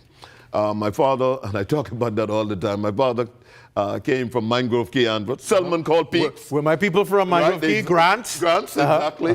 My mother came from Exuma, Morristown. And growing up, I know so much about the family islands because growing up, I always listened to the community announcements on ZNS. And they would always call a name and then they would say the settlement. So I've been able to tie that up from a young boy, or the mail boat leaving and stuff like that. But the family islands is so important. You know, I went to Exuma the other day and to do a seminar, one of my seminars, and my mother's from Morristown, so I was so privileged to offer the students from the Morristown, the high school in Morristown, scholarships to come to my session, where my mother came from, who came out of school at age 13. Wow. And they just embraced me in Exuma. And you're from, yeah, I'm Morristown. I'm divided, just like you, how you're divided between the two islands. But I love my island people. I love my people.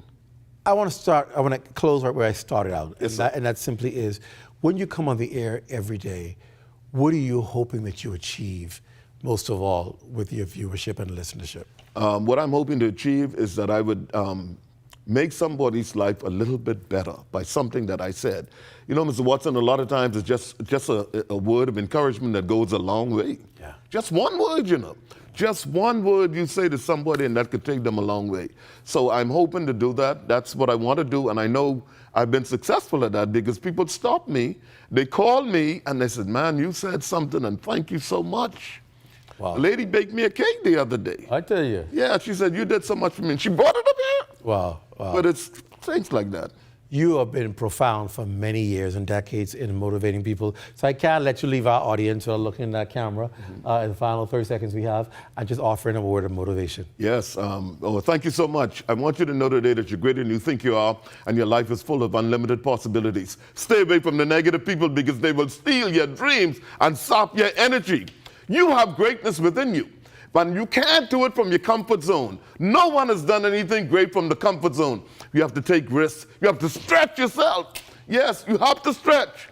I want to leave you with this. And this comes from a man, Les Brown, a friend of mine. He says, if you want a thing in life bad enough to go out and fight for it, to work day and night for it, to give up your time, your peace, and your sleep for it, and of all that you dream and scheme is about it, and if life seems useless and worthless without it, if you gladly sweat for it and prep for it and plan for it and lose all your terror of the opposition for it, if you simply go after that thing that you want with all of your capacity, stern hope and stern pertinacity, if dogged and grim, you besiege and beset it, you will get it. Go forth. God bless you. Wow. Spence Phillipson, Monday to Friday, 10 a.m. to 12 p.m. on the ZNS network. Thank you. Thank you, sir, for impacting and changing our nation. Thank you so much. I appreciate it. Thank you. That does it for the rundown. I ain't saying nothing else after that. Be sure to stay locked on the ZNS network for the Bahamas tonight at 11. It's the final newscast in the country with the latest news and information with Corvell Pyfrom. For all of us here at ZNS, I'm Clint Watson. Thanks so much for joining us. Good night, everyone.